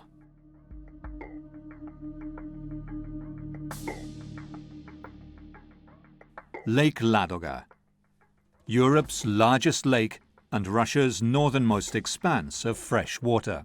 One of its tributaries is the great river Volkhov, the waterway leading to the industrial complexes of Volkhov City and Kirishi. For thousands of years, this lake and river system was the gateway to the depths of the Russian steppe and beyond it to the civilizations of the Eastern Mediterranean. For the Vikings, it was just one of the entry points in their aggressive penetration of the Eastern European landmass. A few kilometers south of the Volkhov estuary into Lake Ladoga lies Staria Ladoga. Here, archaeological excavations have exposed the birthplace of Russia. The typical runic inscriptions and Scandinavian amulets that date back to 753 show that the Vikings had come to dominate this strategic point on the river almost half a century before the first recorded raids against Western Europe. This is Staria Ladoga, where for certain we have found Scandinavian artifacts dating to before the Viking Age. This is the story of how the great Eastern Empire of the Vikings developed out of a small band of ruthless pagan traders and warriors drawn to the incredible riches of the Eastern Mediterranean. It starts here, in Staria Ladoga, an ancient trading place on the Volkhov River in northern Russia. The most important artifacts relating to the Vikings go back to ancient times, mainly the 9th and 10th centuries. Their ships ploughed the seas and rivers of the north and penetrated into the landmass of today's Russia, Ukraine and Poland in search of the legendary wealth of the south. Here they captured slaves, plundered furs, and took them to the cities of Baghdad and Constantinople, where they exchanged them for silver coins, some of which found their way back to the Viking homeland. Today, as far as I know, most researchers believe that the Scandinavians exported silver from the Caspian Sea and imported furs taken from Eastern Europe. But here there is some divergence in opinion on the origins of certain goods. Furs were objects of prestige, not very practical, but of prestige.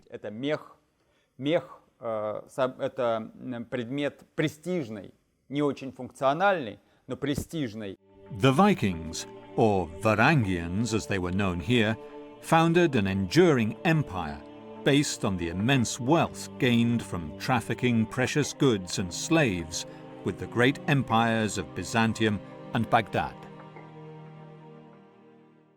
Early in the 8th century AD, the Vikings conquered trading places along the rivers of Russia.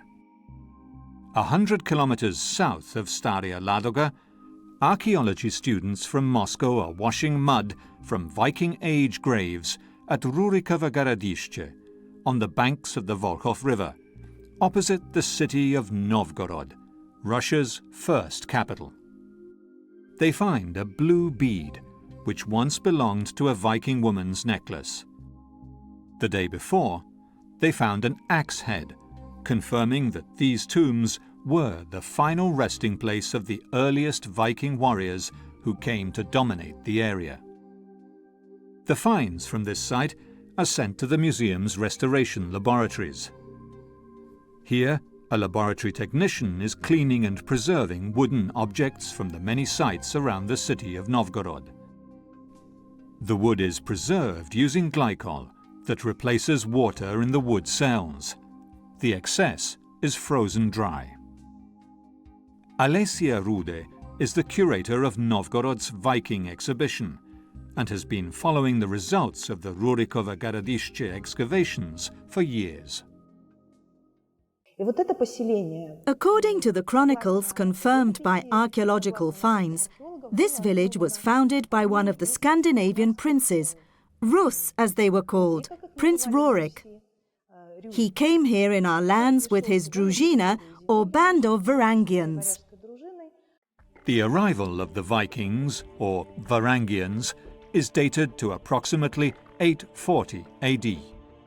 The Finnish name for them was Ruotsi, corrupted to the word Rus, the name the new military elite came to be known by for centuries.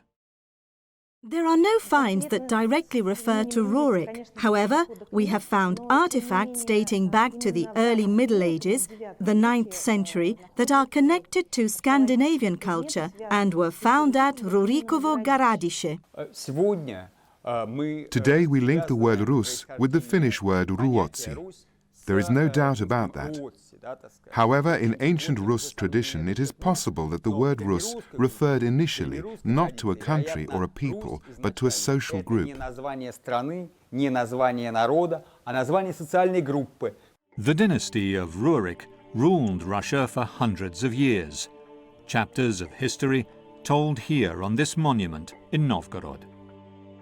His son, Ingvar, or Igor, was a child when he died, and Rurik's faithful companion, Oleg, reigned until he came of age. Polish professor Czesław Skrok has passionately studied the Viking kingdoms of Europe. I tym Ingwarem opiekował się Oleg. And Ingvar was raised by Oleg, the leading noble. He had a catastrophe on his hands. Rurik had allowed friendly Scandinavians to sail down the Dnieper and set up a new settlement. Their leaders were Askold and Dir. I to byli założyciele tego rodu, to byli Askold i Dir. The city of Kiev stands on a bend in the river Dnieper. Rurik's followers, Askold and Dir, captured the town and turned it into their base for a new push down the river system towards the Black Sea. In 860, the city of Constantinople witnessed the arrival of a flotilla of Viking ships. The emperor was away, fighting the Arabs, and the Vikings, although dissuaded from attacking the city by its massive walls, attacked the coastline instead. The city's religious leaders had taken refuge on the so-called Prince's Islands, which the Vikings mercilessly pillaged. For the first time, the Vikings contemplated the wealth of the imperial capital with their own eyes. They would come back for more.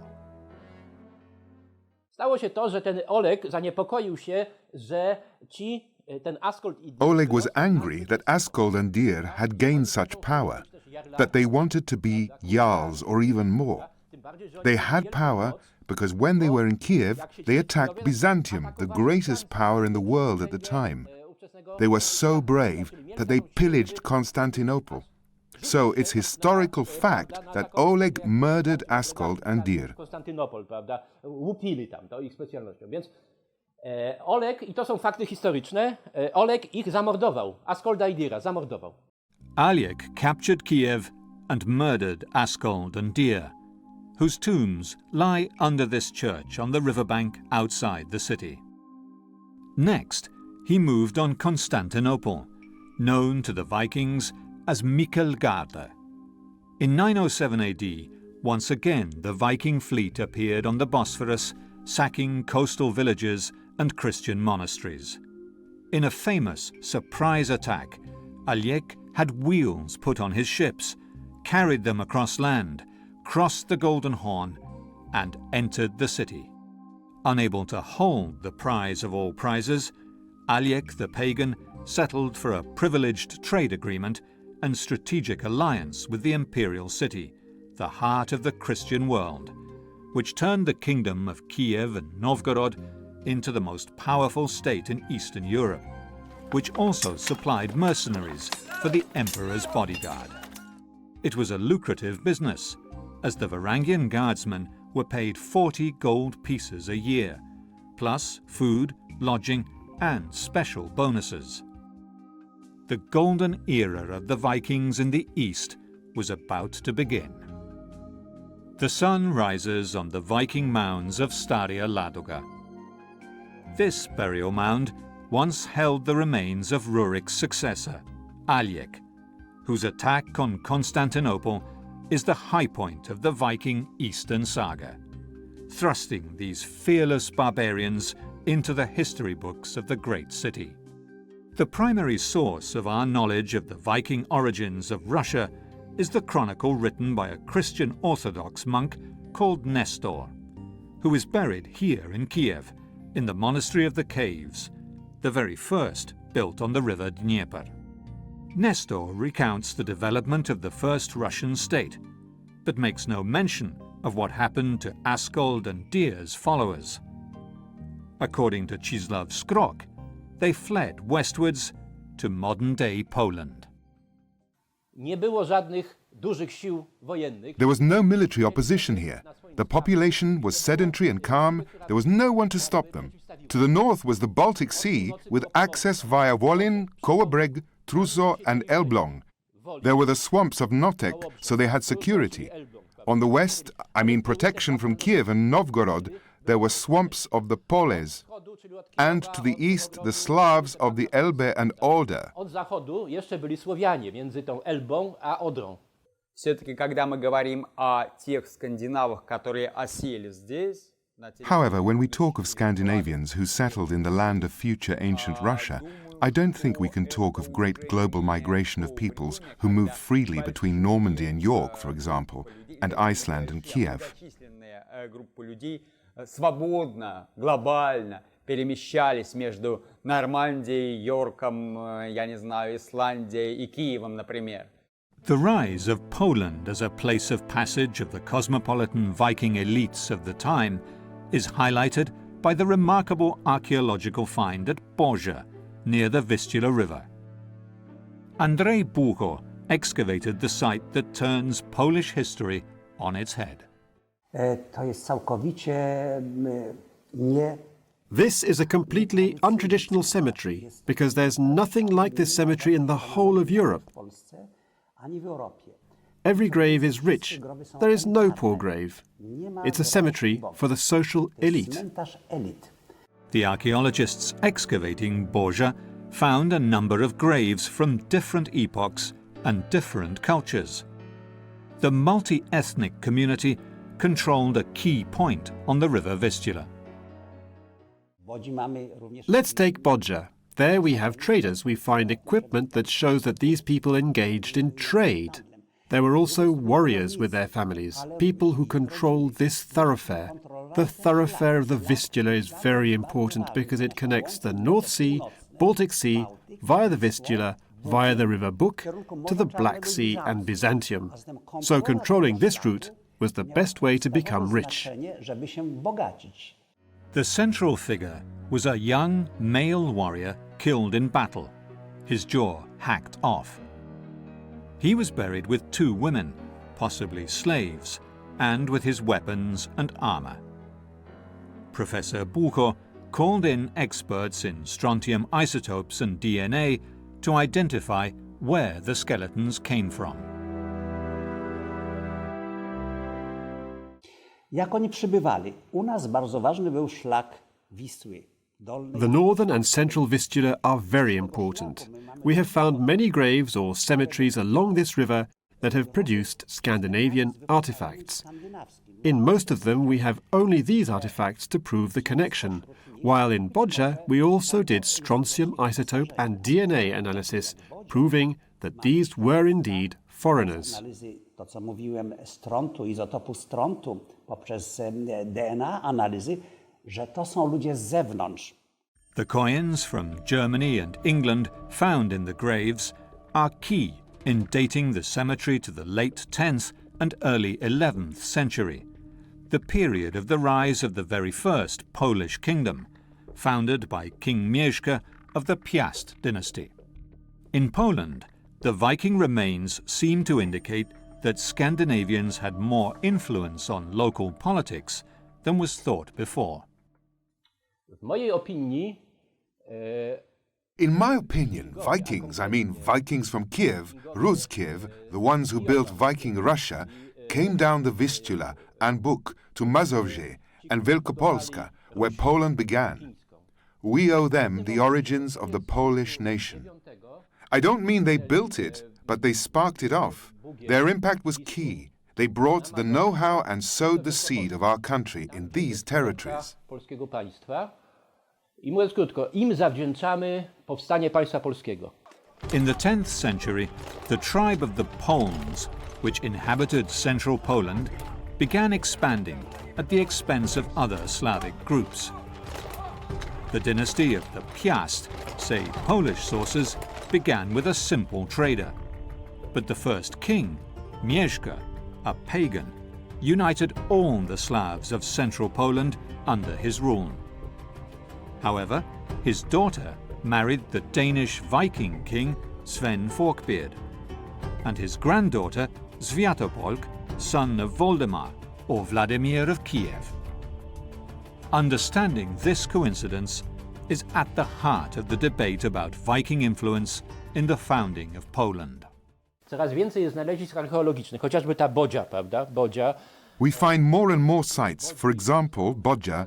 For me, Swatopelk was buried in Bodzia. Russian Swatopelk, who was married with the daughter of Bolesław Chobry. I'm sure that the objects which were found there and the way the grave was organized show that it was a Scandinavian Norman burial with a little influence of the West. A zatem można powiedzieć, że jego pozycja jest tu szczególna. Więcej danych pozyskaliśmy. We gain more information by analysis of other finds. He had a warrior's belt, and at the end of it was the so-called bident, with a cross. The bident is the sign of Rurik's line, and the cross means that there was some connection with Sviatopelk, called the Accursed, who was the son-in-law of our king, Bolesław Chobry. Świętopełka, zwanego Przeklętym, który był zięciem naszego króla Bolesława Chrobrego. The movement of peoples up and down the rivers of Central and Eastern Europe proves that the Vikings were not constantly at war with their neighbours, and may even have provided just the military element of this multicultural society. We made several interesting discoveries which show that people from these territories had contacts with steppe peoples, mainly the Khazars. In the second and third rows we find burial chambers with characteristic niches. They are not regular as in the first row, but they have this kind of niche. These graves with niches are characteristic of the steppe people. Very often we find this kind of grave in Khazar culture. Key artifacts of the excavation at Truso are exhibited in the small museum in Elbląg. The scales are particularly significant, as the Vikings valued their goods in weights of hack silver, coins, jewels, or other objects that could be re-smelted into ingots. Combs were a favourite Scandinavian ornament, and women wore necklaces made from glass beads imported from Constantinople. Other artifacts that confirm the prevalent Scandinavian culture in Truso were the amulets, especially this Valkyrie, a protector of Viking warriors. Był wymieniany bodajże na trzecim miejscu po Amber was in the third place of the most desired things, just after slaves and swords. So amber was very popular in that time. Amber was exported in trade networks which Vikings created in the Baltic Sea. Amber was abundant along these shores, and there was a strong market in the south for this precious resin. It was worked and made into jewellery here. However, there was an even richer item to trade. The river systems of Russia and Poland sliced through land inhabited by Slavic peoples. The Rus of Kiev, Vikings, plundered the land for slaves and sold them to the great empires of the south and west. These were the single most profitable trade, and one witnessed by many a chronicler. I też jest przekaz chyba Ibrahima ibn Jakuba, prawda? A written source from Ibrahim ibn Yaqub. He was a Spanish traveller from Seville. He mentioned that Varangians, Normans, came to Prague with slaves. Where were they from? From Kiev and Krakow. Waregowie, czyli Normanowie, mówi o tym wprost. Skąd przybywają? Z Kijowa i z Krakowa. И более того, считается, что в X столетии It is even said that in the 10th century, Arab slave markets were full of slaves from Eastern Europe. Several million dirhams were exported from the Caspian Sea towards Europe. Slaves, furs, amber, and walrus ivory flowed into the markets of the Mediterranean and Central Europe, down the rivers of Russia and Poland. The kings in Kiev had almost exclusive access to the richest cities in the world. The Kiev Vikings, known here as Rus, raided and traded down this river, whose dangerous rapids earned a fearsome reputation. They were navigable only with the high water. In the summer months, cargo had to be carried around them, making traders vulnerable to attack from fierce nomadic tribes, such as the Khazars, Bulgars, and Pechniks.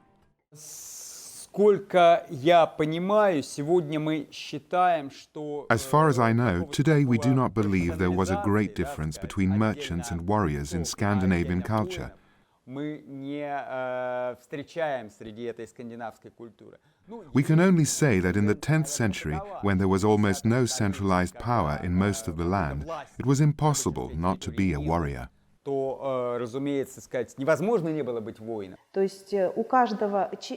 Often in the Scandinavian graves, we find, for example, not only weapons, but also scales and some silver to allow this person to be a trader. So it's hard to say whether they should be defined as simply Scandinavians or Vikings. In the space of 20 years, the Viking warriors and traders had penetrated deep into the Russian plains and forests, building camps and trading posts along the rivers, and reached the Black Sea. After they struck a trade deal with Constantinople, they gathered yearly convoys of ships here at Kherson, still a thriving Black Sea port, and sailed to the great city. None of this would have been possible without the Viking ships, such as the ones uncovered on Saaremaa Island. They were light, shallow-keeled, and fast, good for attack and for trade. Jan Biel is the curator of the Viking Ship Museum in Oslo, and the foremost expert on Viking ships. Vikingskibene forsynede skandinaverne med en mobilitet som The Viking ships gave the Scandinavians a mobility that was unique at the time. Fordi at skibene blev bygget så lette. The fact that the ships were built so light, that they were so fast and so seaworthy, made it possible to conduct a type of warfare that was very difficult for the European kingdoms to handle. Som var vanskelig at håndtere for kongedømmerne i Europa på den tid. Modern replicas suggest Viking ships could reach top speeds of 20 to 25 knots, though on longer trips it is expected they moved more slowly, at about the 3 to 6 knot range. The Vikings built many kinds of ship, both for war and for transport. Having said that, there are also many myths about the Viking ships and their use, and one of the hardest myths to defeat is that the Vikings travelled with their ships up the Russian rivers all the way down to the Black Sea and the Caspian Sea. We have no evidence that this happened. On the other hand, we do have historical and archaeological evidence that they used to change their means of transport on the way into something suitable for the area and landscape that they were travelling through. The great trade expeditions from Kiev to Kherson and beyond involved a complex network of bases. With high water, the ships could withstand the rapids, while with low water, the traders carried their goods on horses and reloaded boats downstream for their onward transport to Kherson, where seagoing ships would await them for the journey to Constantinople. Once they arrived at the water systems leading down to the Black Sea or the Caspian Sea, then they would start sailing again.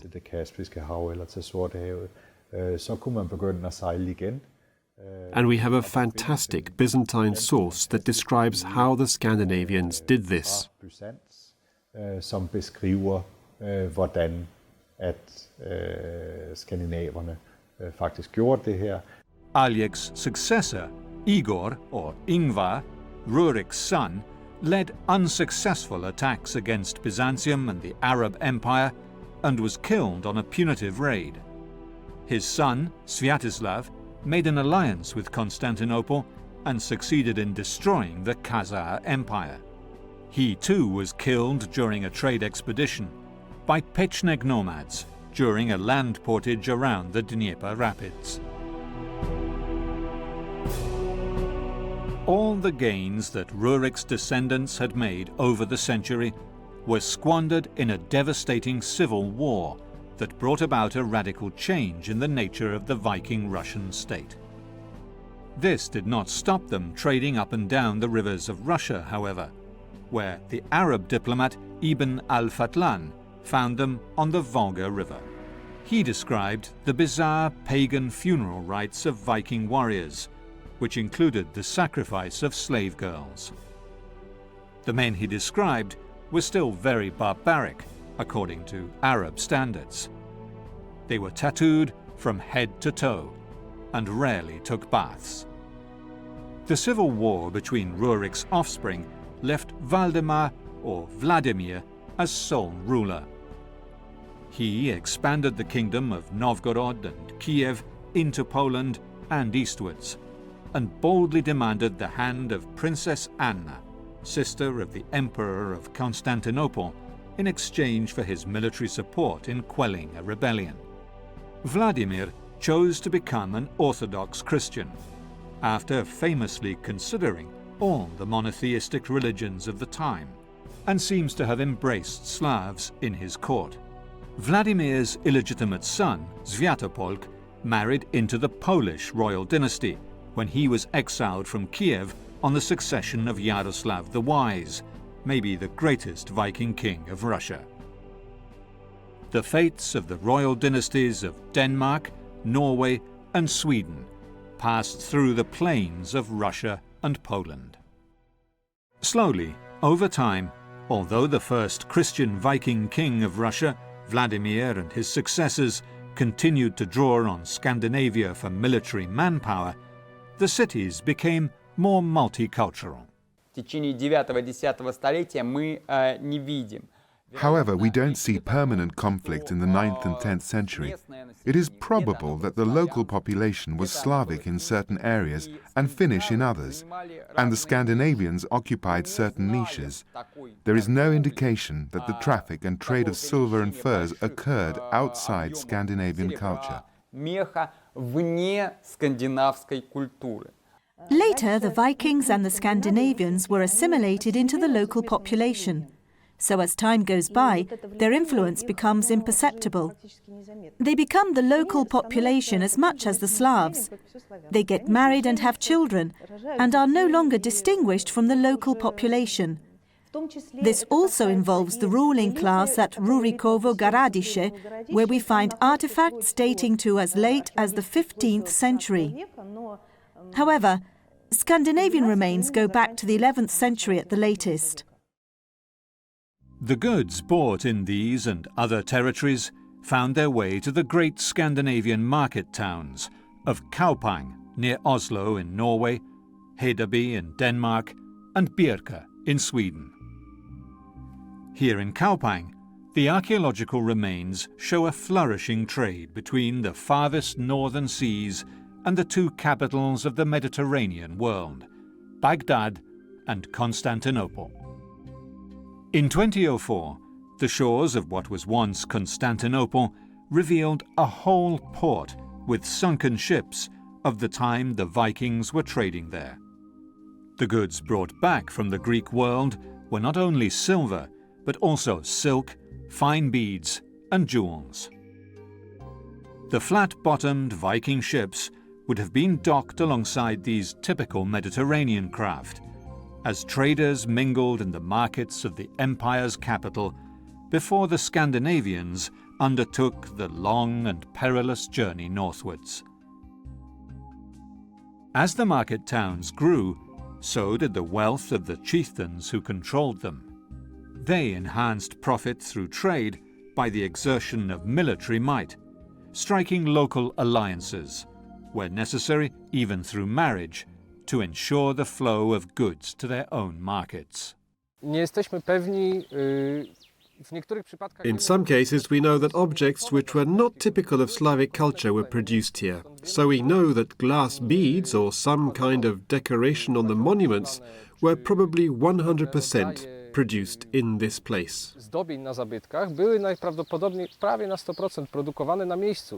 Wolin is believed to have been the base of the so-called Jomsborg Vikings, and was one of the richest towns in the Scandinavian sphere of interest. although firmly in the Slavonic ethnic area. Źródła pisane mówią o Jomsborgu jako wielkim... We must think about this as a whole. The written sources say that Jomsborg was a huge city on the South Baltic coastline. And they tell us about events in this place at that time. So when we discover archaeologically this kind of big city dating back to medieval times, and we find lots of artifacts for trade and export and crafts and so forth, we have no doubts that this is that place. Nie ma wątpliwości, że to musi być to miejsce. Żadne inne nie może się z nim równać. This runestone that stands on Åland commemorates the greatest battle of the Jomsvikings, when their commander attempted to win the throne of Sweden on the plain of Uppsala. It invokes Odin and his daughter, a rare mention of pagan gods on a runestone. According to the ancient sagas, written down centuries after the events by Icelandic scribes, the Jomsvikings were mercenaries who often fought as allies of the Danish king Harald Bluetooth. Some may well have also been of Slavic origin. Fighting for a king for plunder and for money was an honourable activity, and for hundreds of Viking men, fortunes were to be made and lost in the plains of Poland and Russia. Their political influence on Slavic tribes, however, is the subject of heated debate. We have two periods in which Scandinavians come to Polish territories. In the late 9th century and early 10th, they were settlers, people who live in houses as part of a local community. And here we find equipment which is typical for people who do not take part in wars. They haven't got swords. But if we talk about the second part of the 10th century and beginning of the 11th, when the Vikings moved and developed as a group, we do find swords in graves.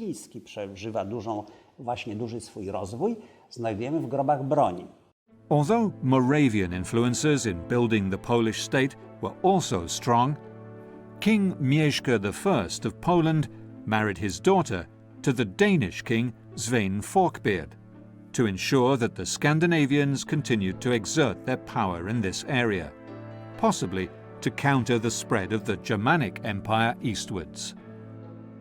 Through his marriage to the Polish princess, Svein Forkbeard's empire stretched from Poland to the British Isles, and the taxes he could raise from trade along the whole Baltic coastline turned him into the most powerful Viking king. However, he was not the only Viking monarch whose fortune was tied to the east. Olaf Tryggvason worked as a mercenary for Vladimir before leaving Russia for the north, where he eventually married an Irish queen and became the first Christian king of Norway, and died fighting his Danish rival in the year 1000. But the greatest Viking of them all was the commander of the Imperial Varangian Guard, Harald Hardrada. He made a fortune as a mercenary, but never forgot his descent from the Norwegian royal line. As commander of the Varangian Guard, Harald Hardrada played a key role in the politics of the great empire, and learned how to rule as a Christian king from the most powerful emperors of the time. In 1040, he left the heady imperial court for the north and travelled the rivers of Russia back to his homeland in Norway, conquering the throne there before attacking England. It was the year 1066, and the sun was setting on the Viking era. The valiant Viking won the first battle against the Saxon king here at Fulford, near York, but died a heroic death in the Battle of Stamford Bridge, now a quiet Yorkshire village, famous only for the last victory of the Anglo-Saxons. During the Scandinavian transition to the Middle Ages, at the end of the Viking Age, we also see that the ship becomes a measure for various things. There are examples of tax systems based on land being divided into ships' crews. It sort of becomes a metaphor for society. Som metafor for samfundet, så at sige. Harald left behind him hundreds of Scandinavian Varangians who still spoke and wrote in the Nordic language. The palace at Constantinople overlooked the straits between Europe and Asia, and so occupied perhaps the most strategic place in the ancient world. Close by, the great church of Justinian, the Hagia Sophia, was the largest church in the Christian world. Inside, in one of the top galleries, a Varangian guardsman left his mark in runic writing. His name, Halfdan, is clearly visible. But the Hagia Sophia is not the only popular tourist spot today where one can find runic inscriptions where they are least expected. Here at the Arsenale in Venice stand two famous lion statues which once guarded the harbour in Piraeus, the port of Athens. The carvings tell of Horsi, a good warrior, cut down in battle after winning much gold. This runestone is in the churchyard in Tumbo, Sweden. It commemorates a Scandinavian warrior who died in the service of the emperor. The Brice runestones are the most common among these commemorative monuments in Sweden. Ingmar the Far-Travelled was the most famous freebooting Viking of the East. He served at the court of Yaroslav and then as a mercenary for the Byzantine Empire, winning a famous battle at Sasireti in Georgia that the Vikings called Syrkland, the land of the Saracens. Only one of the many ships that sailed with him from Sweden returned, and 26 runestones commemorate men who died in the expedition. Tola had this stone raised in memory of her son Harald, Ingvar's brother. They travelled valiantly far for gold, and in the east gave food to the eagle, and died in the south, in Syrkland. Harald was Ingvar's brother, and left from Sweden to make his fortune. He found his death instead. At the end of the 11th century, the Scandinavian states became Christian. Trade became more peaceful. The empty space of Europe filled up with new states, and opportunities for pillage all but disappeared.